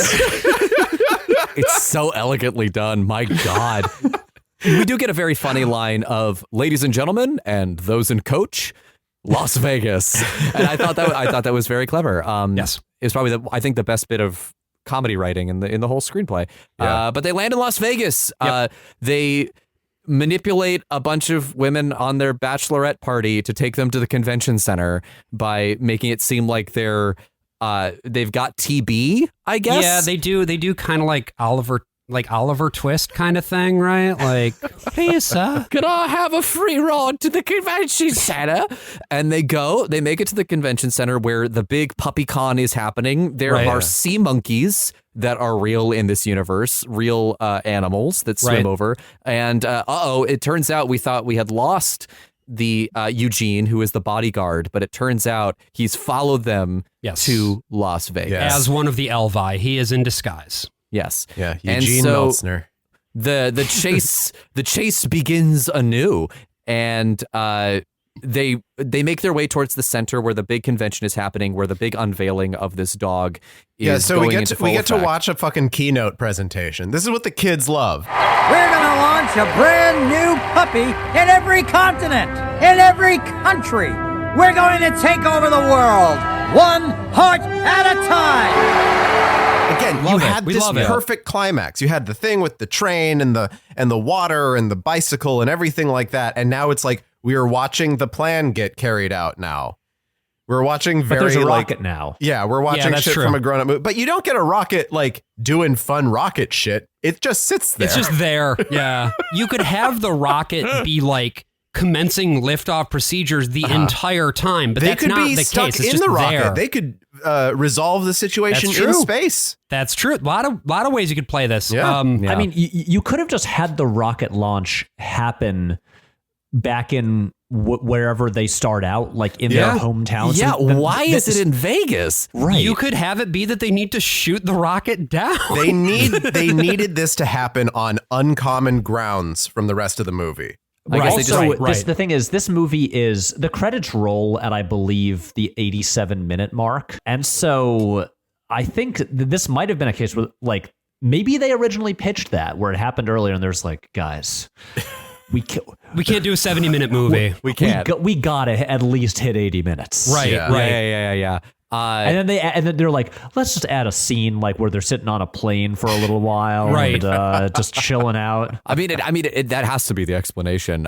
We haven't really talked about Steve Buscemi's performance in this, but I actually think it really does like match the character in a way that a lot of these animated movies, it's just like stunt casting of like famous people, Including And- Alec Baldwin, I would argue. I don't think that the voice, that the face and animation of Boss Baby matches Alec Baldwin particularly well, even though I think he does do a pretty good job with the lines. Right. It just doesn't quite fit the character. Well, it's amazing because this was not written for Buscemi. Obviously, it was written for Kevin Spacey. Right. But I actually think Buscemi's voice fits this character better. I mean, for a whole bunch of reasons. But like, I think it's a pretty good performance. In general, I mean, we already talked about how, Buscemi is also like the villain in Monsters, Inc., but he just has a voice that, like, there's plenty of great live action actors who, they get stunt casted into usually like DreamWorks movies. And then you realize like, oh, their voice actually isn't that interesting once you take their like physical self away. Yeah. And then you get this kind of like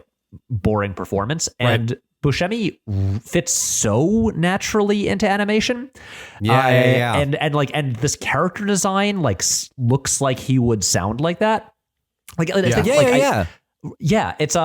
totally agree. Like it even took me like I didn't look at the credits ahead of time. All I knew was Alec Baldwin, and it took me like a minute to clock that was Buscemi, just because it felt so natural coming out of this guy. I was just like, what? Yeah. How do I know that voice? It's like, well, I didn't know it was Buscemi as Randall in Monsters, Inc. for years. Even as a kid who loved Fargo, I just didn't have any clue that was the same guy. He just delivers. The man just delivers every time. Every time. Brian's parents would wake up at 6 a.m., walk out into the living room, and just see Brian, his face pressed to the TV, watching Francis McDormand solve all these that crimes. Foot sticking out of the wood chipper. Going back to Minions for a second, this is another situation where I think this movie succeeds where Minions does not. That even though we are using star casting here, the casting is largely, at least, better suited to who these characters are supposed to be. Yeah. And I think that in direction, they get more interesting performances out of the actors as well. And that's probably because of the higher budget. Like, they were probably able to keep the actors in the studio longer, give them more notes, get better deliveries out of them, I imagine. Right. Well, Minions probably felt like Sandra Bullock came in for like a weekend, knocked out her stuff. Yeah, that's exactly. I think we said exactly that. Yeah, it really just felt like she did the Bill Murray thing, where it's like, come in, you do one day of work, as opposed to a movie like this, which took 2 years just to be written, and then another 4 years for production, where they kind of did more of the Disney thing, where they've rewritten a scene, they've done this and that, so they have to call the actors back in. They have to bring Lisa Kudrow back in 6 months later, 8 months later. It's also, I think it's funny that Jimmy Kimmel is the dad. Yeah. Because again, that doesn't really feel like stunt casting, because usually if you were going to stunt cast with Jimmy Kimmel, it'd be like, oh, he's playing like a talk show host. Yeah. And he doesn't do a lot of acting. It's Not just really. unusual. That I'm just like, why Yeah. is he the dad? But I think he sits in it pretty nicely, actually. Yeah. Yeah, Like, actually, I think he's pretty effective. Yeah. It's probably just like a kid's thing. Like he has kids and he wants to be in a kid's movie, so he's just like, tell his agent, get me in a kid's movie somewhere. I'd imagine. Right. But like I was actually really surprised because I saw Jimmy Kimmel was in. I was like, oh god. I mean, they're just this is 100% stunt casting, and then you watch it and you're like, actually, it's pretty good. I mean, he doesn't have a lot to do, but it looks like it matches the character model, which is actually a huge ask, I think, in a lot of these movies. Yeah. Yeah. So then they launch the rocket, or they're going to try to launch the rocket. Well, they get all the puppies out. The that's rocket right. is full of the unload the forever young puppies puppies. first. Yeah, they kill a And man. So what happens to the puppies? Well, They just they're hang out, forever dude. young. They get Don't to be even worry played about by it. they get to be played by Mel Gibson, who also has a history of interesting voicemails. And They get to they become an invasive species. Actually, it's like they the completely frogs in destroy- Australia. Yeah, they They could completely, do in the southern United States. completely destroy the entire ecosystem of the greater Nevada area. That's right. That's right. And soon lead to our demise. Actually, The Last of Us is a sequel to Boss Baby. Few people know that. Oh, Fallout New Vegas is a sequel Yes, to Boss there it is. Baby. There both it are is. actually. It's all the same universe. Right. Yeah. But yes, I mean, they fucking unload the puppies. The rocket launches. There's a moment where it's like, oh no, is the Boss Baby, who now has just become baby again, is he going to get launched up into space? But then Timmy sings Blackbird, and so that charms the baby. 15 seconds.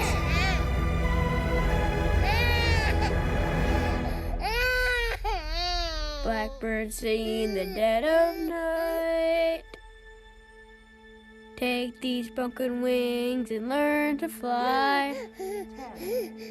All your life, you were only waiting for this moment to arise. 3. Gotcha! And the baby comes down. Who are these babies coming down? Yes. He comes back down. He gets a drip of the formula. He becomes Boss Baby again. The rocket ship launches into the air, and we're done, right? Well, right? Well, and then where's Well- the rocket going then? Like, also, it's lost all of its payload, so it's going to be launching even farther than it's supposed to. It's going to cause all kinds of trouble with the trajectory. I mean, I'm not the physics police, but I am concerned about the science here. It's going to Montana. It's going to Montana. It's going to get shot down over Montana, is my understanding. I think it's so funny, Brian, because I'm wondering, like, how many Willems heads out there are going to catch all of these and will be like, Just the ones who went to high school with him. who are my That's the boss. thing. That is the thing about these references. These are not like, these are not obscure references to like the videos that I've made in my like semi-professional career in the last decade. Right. These are almost all references to high school. Right, And right. things that I'm willing to bet none of your listeners are aware of at all. Like, no, what- it's great because this is for the boss, right? Yeah, this is a Boss for Baby Zach, episode yeah. that is That's just true. That's exclusively true. for the Brian's boss boss. Exactly. Hi, Brian's boss. I hope you're enjoying our show. We'll have a great time. I wish there was a video version of this podcast so he could see me having a weird Reacting, yeah. meltdown.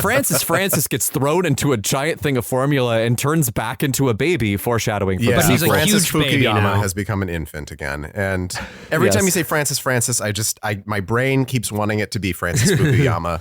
No, of course. Puppies are the end of history. It is super colossal, big fat Boss Baby, though, and he is super colossal. It's a very, very, very big baby. And he hates puppies. He's screaming about Yeah. hating puppies. Right. And his brother Eugene, who up until this point has been mute except for a bunch of growls and like stammerings, finally is able to speak. The this time, we'll raise him right. And is suddenly very eloquent. Yeah, so weird. Like this basically seemed like a like some kind of what's his face, like is it Lurch in Hot Fuzz? Yeah, like that kind of thing. Yeah, the yarp narp thing. Yeah. Right. And no, he's actually just a well-spoken, intelligent man who still is just a mindless, who acts like a mindless slave to his brother. I don't get it. Yeah. But this time he's going to raise him right. And This so that moment whole thing felt is taken very care of. Incredible Hulk to me, like the old TV show Where like he's just Bill walking down Bixby is just walking away with like a sad theme playing. Yeah, as they're hitchhiking down the roads of Vegas as the puppies ruin all the scorpion population. Yeah, So- what will happen to Puppyco now? So the movie's done now, right? It's over, right? Right? No. Unfortunately, No. there's like 10 minutes left. Wait, of where this are movie. you? The actual climax has happened. Like before we had a we're fake done now. climax. This is a real climax. And no, we've decided that there's more has to happen. More has to take place. Yep. We have to have him going back to Baby Corp and getting his promotion. Yeah. so Maybe it's a over after- largely wordless 10-minute epilogue. It's over after Yeah. that, right? It's over after he gets his promotion, and now No, he's Boss because Baby, then the right? family, the Templeton family, Yep. Yes. all played by Paul Lind, rest in peace. They get their memories wiped by fairies. Oh, sorry, Sure. babies with fairy wands because this sorry, is the minions Fairly Odd with Parents. fairy wands. Minions. And they're all But wearing it's a- like hazmat suits from Yeah. Monsters Inc. Right. Uh-huh. It's And over they're after very that, though, they're right? very Because sweet, they've had though. I their, like the their voices. memories wiped. It's over, right? No, because What? because we've brought the brothers apart, just like we did 10 minutes ago. Oh. By the way, this is the last 10 minutes of the movie.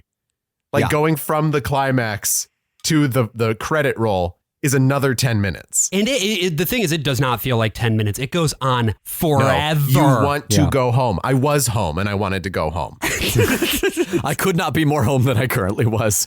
Boss Baby comes to the realization that he doesn't want to be Boss Baby because he's just so lonely at the top. And there's a bit that they established earlier where they had like a counting abacus where Boss Baby was explaining like how there's only a finite amount of love and that once it's taken away from you, it's going to all go to me. Yeah. And the same thing with the puppies. And so Tim decides to send a letter to Baby Corp, which again feels impossible. Does he have to make the letter like suck on the pacifier to get it No, up I think there? you just write Baby Core on it and it goes. It's like when you write a letter to the North okay. Pole, it actually goes to Santa at the North Pole, you know? Speaking of which, Alec Baldwin played Santa in Rise of the Guardians. There we another go. DreamWorks picture. But this is also paying off a flag that was planted in the first 15 minutes where Boss Baby talks about how important writing a memo is. Yeah. Right. That now what's happening is Tim is out here writing a memo to request the release of Boss Baby back onto the earthly plane. Dear Boss Baby, I don't usually write very much, but now I know that memos are very important things. Even though I never went to business school, I did learn to share in kindergarten. And if there isn't enough love for the two of us, then I want to give you all of mine. He somehow gathered all the beads that go on the abacus in the entire world, and they spill out over his desk and go down. And this causes Boss Baby to implode the entire business of Baby Core. He goes downstairs He destroys and says, their "There's pie love chart. for everyone," and destroys the pie chart of love. He becomes nude. We didn't even mention the fact that they blur out Boss Baby's dick. That's true. In every single shot of this movie. And it's just like, it's a baby. Who cares? By blurring it, you're implying that it's sexual. You're sexualizing it. Right. You Like, could also it- just give it no dick, like a Cupid. Yeah, or just right? or just have him have his back turned. Just Like there's frame the so many other shots things. so that you don't see full frontal nudity. Exactly. Yeah, it's so gross and weird. I just it really rubs me the wrong way. Anyway, Boss Baby goes back to Earth. He's born. He's actually and is able to be brought back to the Templeton household, and he is a part of the family now. Except before Tim was very apprehensive about this, but Yeah. now he's exhilarated. Now that they're he has having a great little time. baby brother. And now the movie is over, right? No! God damn it! Yeah, We're in no, hell. now This we is get hell. a fucking epilogue after the epilogue where Tim is telling his daughter about the story of how he came to love and accept his brother. We need it explained. We need Yeah. an explanation for why we had a narrator. So, that's my story. our story. Luckily for me and my little brother, it had a happy ending. Is that a true story, Daddy? Well, sweetie, that's how I remember it. But you know what I found out? What? There's plenty of love for everyone, Even me? especially you. Just ask your Uncle Ted. Hey, kid, I hear you're gonna have a baby sister. I wanted a horse. Here you go, kid. Go get yourself a horse. You know, I'm proud of you. Leslie. Back at you, Lindsay. Also, you don't see their faces?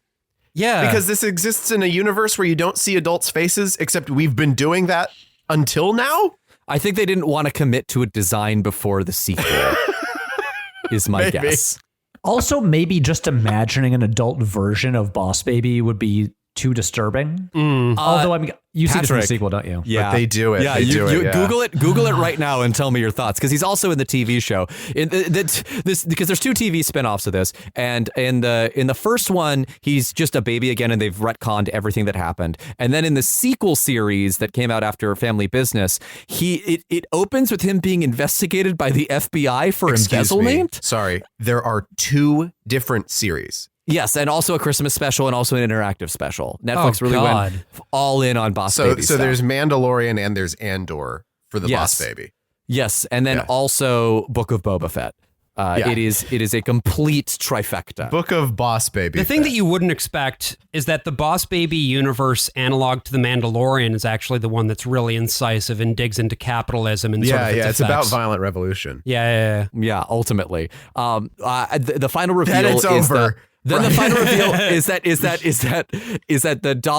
Tim's new daughter that has just come on the earth is also A boss baby, voiced by Amy Sedaris in the sequel. But for this one, just takes off her whatever onesie and blanket, reveals to be yeah. a suit and does a little wink, and then Right. that's the end of Boss Baby. Thank the Lord. We did Patrick, it! you seem to be going through some sort of an existential experience right now. Can you tell us a little bit about what you're looking at? So I'm on IMDb right now, and I'm just going through the still images from Boss Baby Family Business.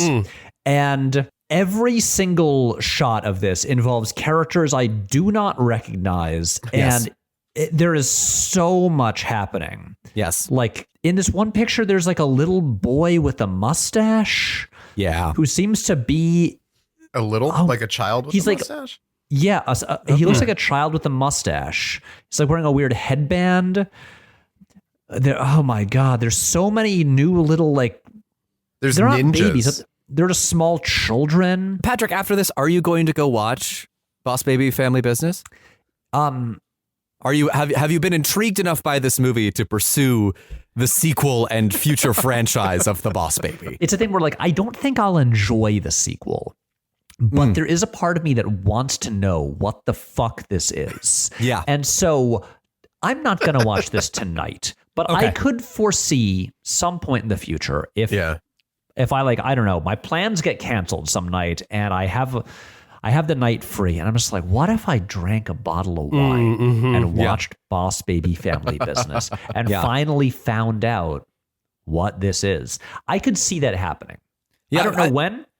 It might never happen, but Sure. But it is much more of a possibility now than it was before I watched the first one. I'm going to take that as a win. So we've covered both Minions and this, which I think are sort of a piece with each other because they are sort of the Pixar has for such a long time held sort of the reins, and Disney have held the reins of like the animation world. And these are sort of offshoots of that, of different kinds of ways of doing children's entertainment. So I'm wondering, specifically from you, Patrick, you created Charl, who is an evil interdimensional coconut with googly eyes, who within the canon of your show is a very popular mascot and sort of takes over the world with his cuteness.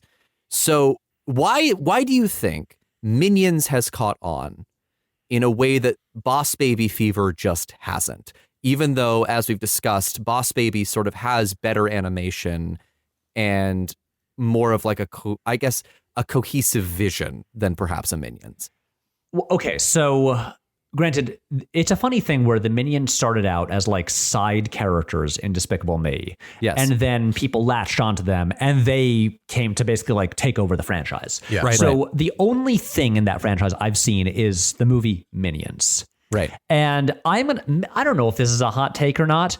So I didn't hate Minions. I think I enjoyed Minions and Boss Baby about an equal amount. I actually agree, but that puts us in the minority of this podcast. I'll tell you right now. Well, actually, I think that puts you in I think it's 50-50. I think. Right, it's evenly split down the middle. So I think it was disrespectful to the victims of the Challenger crash. It wasn't the Challenger. It was absolutely the Challenger explosion. It was not the Challenger. Yeah, it was. Well, so my thing with Minions that kind of surprised me because I was, you can't live in the world without just encountering them on an almost daily basis somewhere. Yeah. Right. And I was like, yeah, okay. I'm not sure I really get it. Like why are these things everywhere? Why do people apparently love them so much?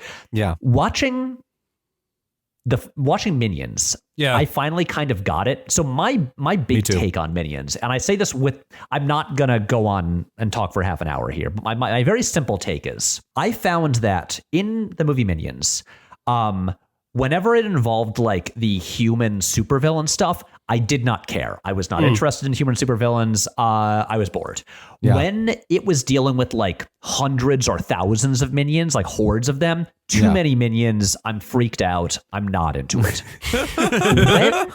For me, when the movie was just the three main little guys going around basically doing just like little like French silent film comedy stuff. Yeah. I found that kind of charming.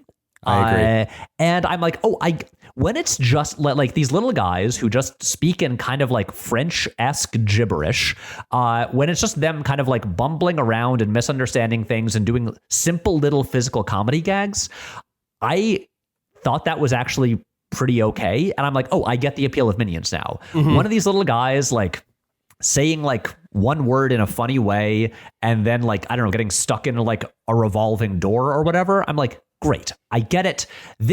I now understand why people latched onto this, especially imagining like in the first Despicable Me, it was probably like dashes of minions like here and there. Yeah.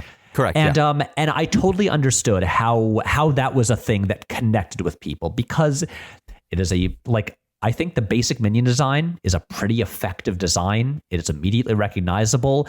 It's like it's super fucking merchandisable. I can tell you that much. It definitely is. Yeah. And it's also this thing like it really lends itself to a very simple kind of comedy that transcends language and age and all of that. And it's like the Boss Baby thing. It's like, it's just strange. It's just, especially it's like, it gets back to like the thing that we've said a million times in this episode, which is who is this for exactly? Because because it's aimed at children, but to fully appreciate what it's doing, you have to be familiar with Glengarry Glen Ross. Yes. But also the people that will appreciate that are probably not going to enjoy the movie. They're not going to enjoy the movie. Yeah. Well, and it got even worse because the sequel is just basically American Buffalo. Oh, really? Yeah, and the third one is going to be Oleana. It's just Alec Baldwin hitting Tim over the head with a chair. I mean, I think your point is well made, Patrick, about like how immediately accessible the minions are, like when they're doing their little thing, right? Because the rules of that and who they are, why they are, and what their deal is immediately clear. I did not enjoy watching Minions, and if you all want, you can go back and listen to that fucking episode, and you can hear the proof of it. It gets heated.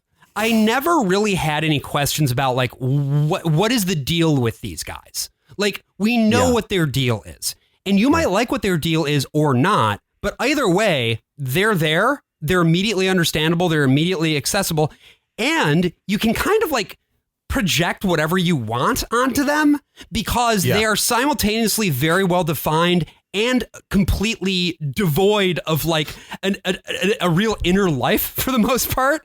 And so that's why we get like the weird fucking, Christian minion memes where the minions are praying to the Lord and shit like that. Right. You wouldn't get a meme of the boss baby praying to our Lord and Savior Jesus Christ to be redeemed. That's just not a thing. Is in many ways too specific. Right. It's a boss baby. It's a baby. If you're not into if you think that the baby stuff is just kind of repulsive to meme, then you're not going to meme the baby. Right. But the minions don't connect to anything. There's no way to profane them in a way that's actually going to disgust anyone. Because they're not human. Yeah. Right. And they're not even animals. And also, Boss Baby is like so entirely rooted in like American culture. Yes. And just like, like specifically the kind of like 1950s definition of the American businessman in cities. Yeah. The ideal of masculinity even. This is death of a salesman. This is death of a salesman for a boss baby. But well, the director talked about how he was taking stuff from his childhood in the 70s, but also like explicitly going to Mad Men. And looking at that for like for the styles aesthetic. And for the architecture of babycore, 60s and 50s businesses. And so like it's the whole thing is based on a child's idea of a past that just predates him. Right. Yeah. I'm just surprised that there aren't memes about using the boss baby to like defend trickle down economics. Do you know what I mean? Like he has so many smug faces that you'd think they'd be able to use it and utilize it for that, but it didn't catch on in that way. Most like, of the boss baby memes I find are fully ironic or they get there's a lot of like very specific like Hispanic culture memes. Are based around Boss Baby. Really? So like, did Boss Baby really catch on in like fucking Central America or something? It's all in English, right? Oh, so like I'm seeing one that's right here. It just says, when your baby brother dresses up like he's going to a quinceañera. Or one where the boss baby's talking on a phone and it says, when you just know that he's telling Abuela about what you did last week. Well, one thing I found interesting is that after I watched the movie, I did a search for Boss Baby on Twitter, but like selected just like from people that I follow, just to be like, okay, like do people I know or follow, like what have they said about this movie over the past several years? I'm just like, because I've never talked to anyone who's actually watched it, but I assumed at some point someone I know watched it and tweeted about it. Right. I scrolled for a while. Every single reference to the Boss Baby was not anyone who had actually watched the movie. Right. It was just people talking about the concept of the Boss Baby are obviously Boss Baby vibes. Yeah. Well, I feel like if anything, and maybe that's isolated to film Twitter, but like mostly these days when I hear people mention Boss Baby, it's to just reference the Boss Baby vibes meme. Well, and I think that's because the concept of a boss baby, a baby who is a boss, is an interesting hook. But this movie is so strange in that, like, you watch Minions, you know what you get? You get a bunch of fucking minions. You watch The Boss Baby, what do you get? Like, to quote Company, this is what being do you alive, get? Right. Why is, like, what's even the point of the boss, like metaphor for, for what it's like to have, like, a baby in the house? Right. When the movie is going to be about, like, a covert spy organization with a, like, waging a secret shadow war. And I don't think you're going to get, like, fucking Boss Baby daily affirmations telling you that the grind set is worth it, because the franchise it's much too juvenile for that. Yeah. So like no fucking grind setter on their bullshit is going to be, they're going to be posting memes that have pictures of, I don't know, lions or some shit, or Andrew Tate. And whereas literally only those two things. There's no in between. Whereas the squishier side of things, right? The like fucking Mormon housewife doing an MLM and having that be her grind set, she's going to be into the Minions because they're cute, they're approachable, and they give her a humorous way to sort of like, they're a blank slate. Yeah, in a way that Boss Baby is not. And also, the thing with Minions is they are goofy little guys who often don't understand things, but they're trying their best. That's true. Whereas the Boss Baby knows everything. Yeah, right. Like no one. Okay, here's the thing. Anyone, like we said, the Minions are a blank slate, and you can like project yourself on them, and you can relate to them because they are not really qualified to do anything, but they always have a specific goal in mind that they are pursuing with like a lot of enthusiasm. Yes. And the Boss Baby is the thing is, you don't relate to the boss. You don't like you relate to the person who is like dealing with the Boss Baby. Yeah. Yeah. And Timmy doesn't seem to be all over merch. When I look around, Timmy Mania has not swept the nation. Even having just watched the movie, like I don't even remember what Timmy looks like. I think his hair is kind of fascinating because it's like it's like kind of like a traditional like parted on one side, but then it has this like this big swoop that comes around to like a spike coming. I remember out, the hair. I remember nothing else about his character design because he just looks like a cocoa melon model. Well, there was a lot of controversy after this thing was released. It turns out he was involved in a shooting down of a rocket over Colorado. They tried to really bury that in most of the marketing for Makes the piece. sense. Makes sense. Actually, can I say one thing about Minions? Yes, please. Because again, I didn't get to be on that episode. I had thoughts on that movie. Yeah. There is specifically a lot of the goodwill I give to Minions is largely because one single gag / story beat. When this one thing happened, it made me so happy that I was like, I can't hate this movie. If nothing else, it gave me this one thing. Sure. Okay.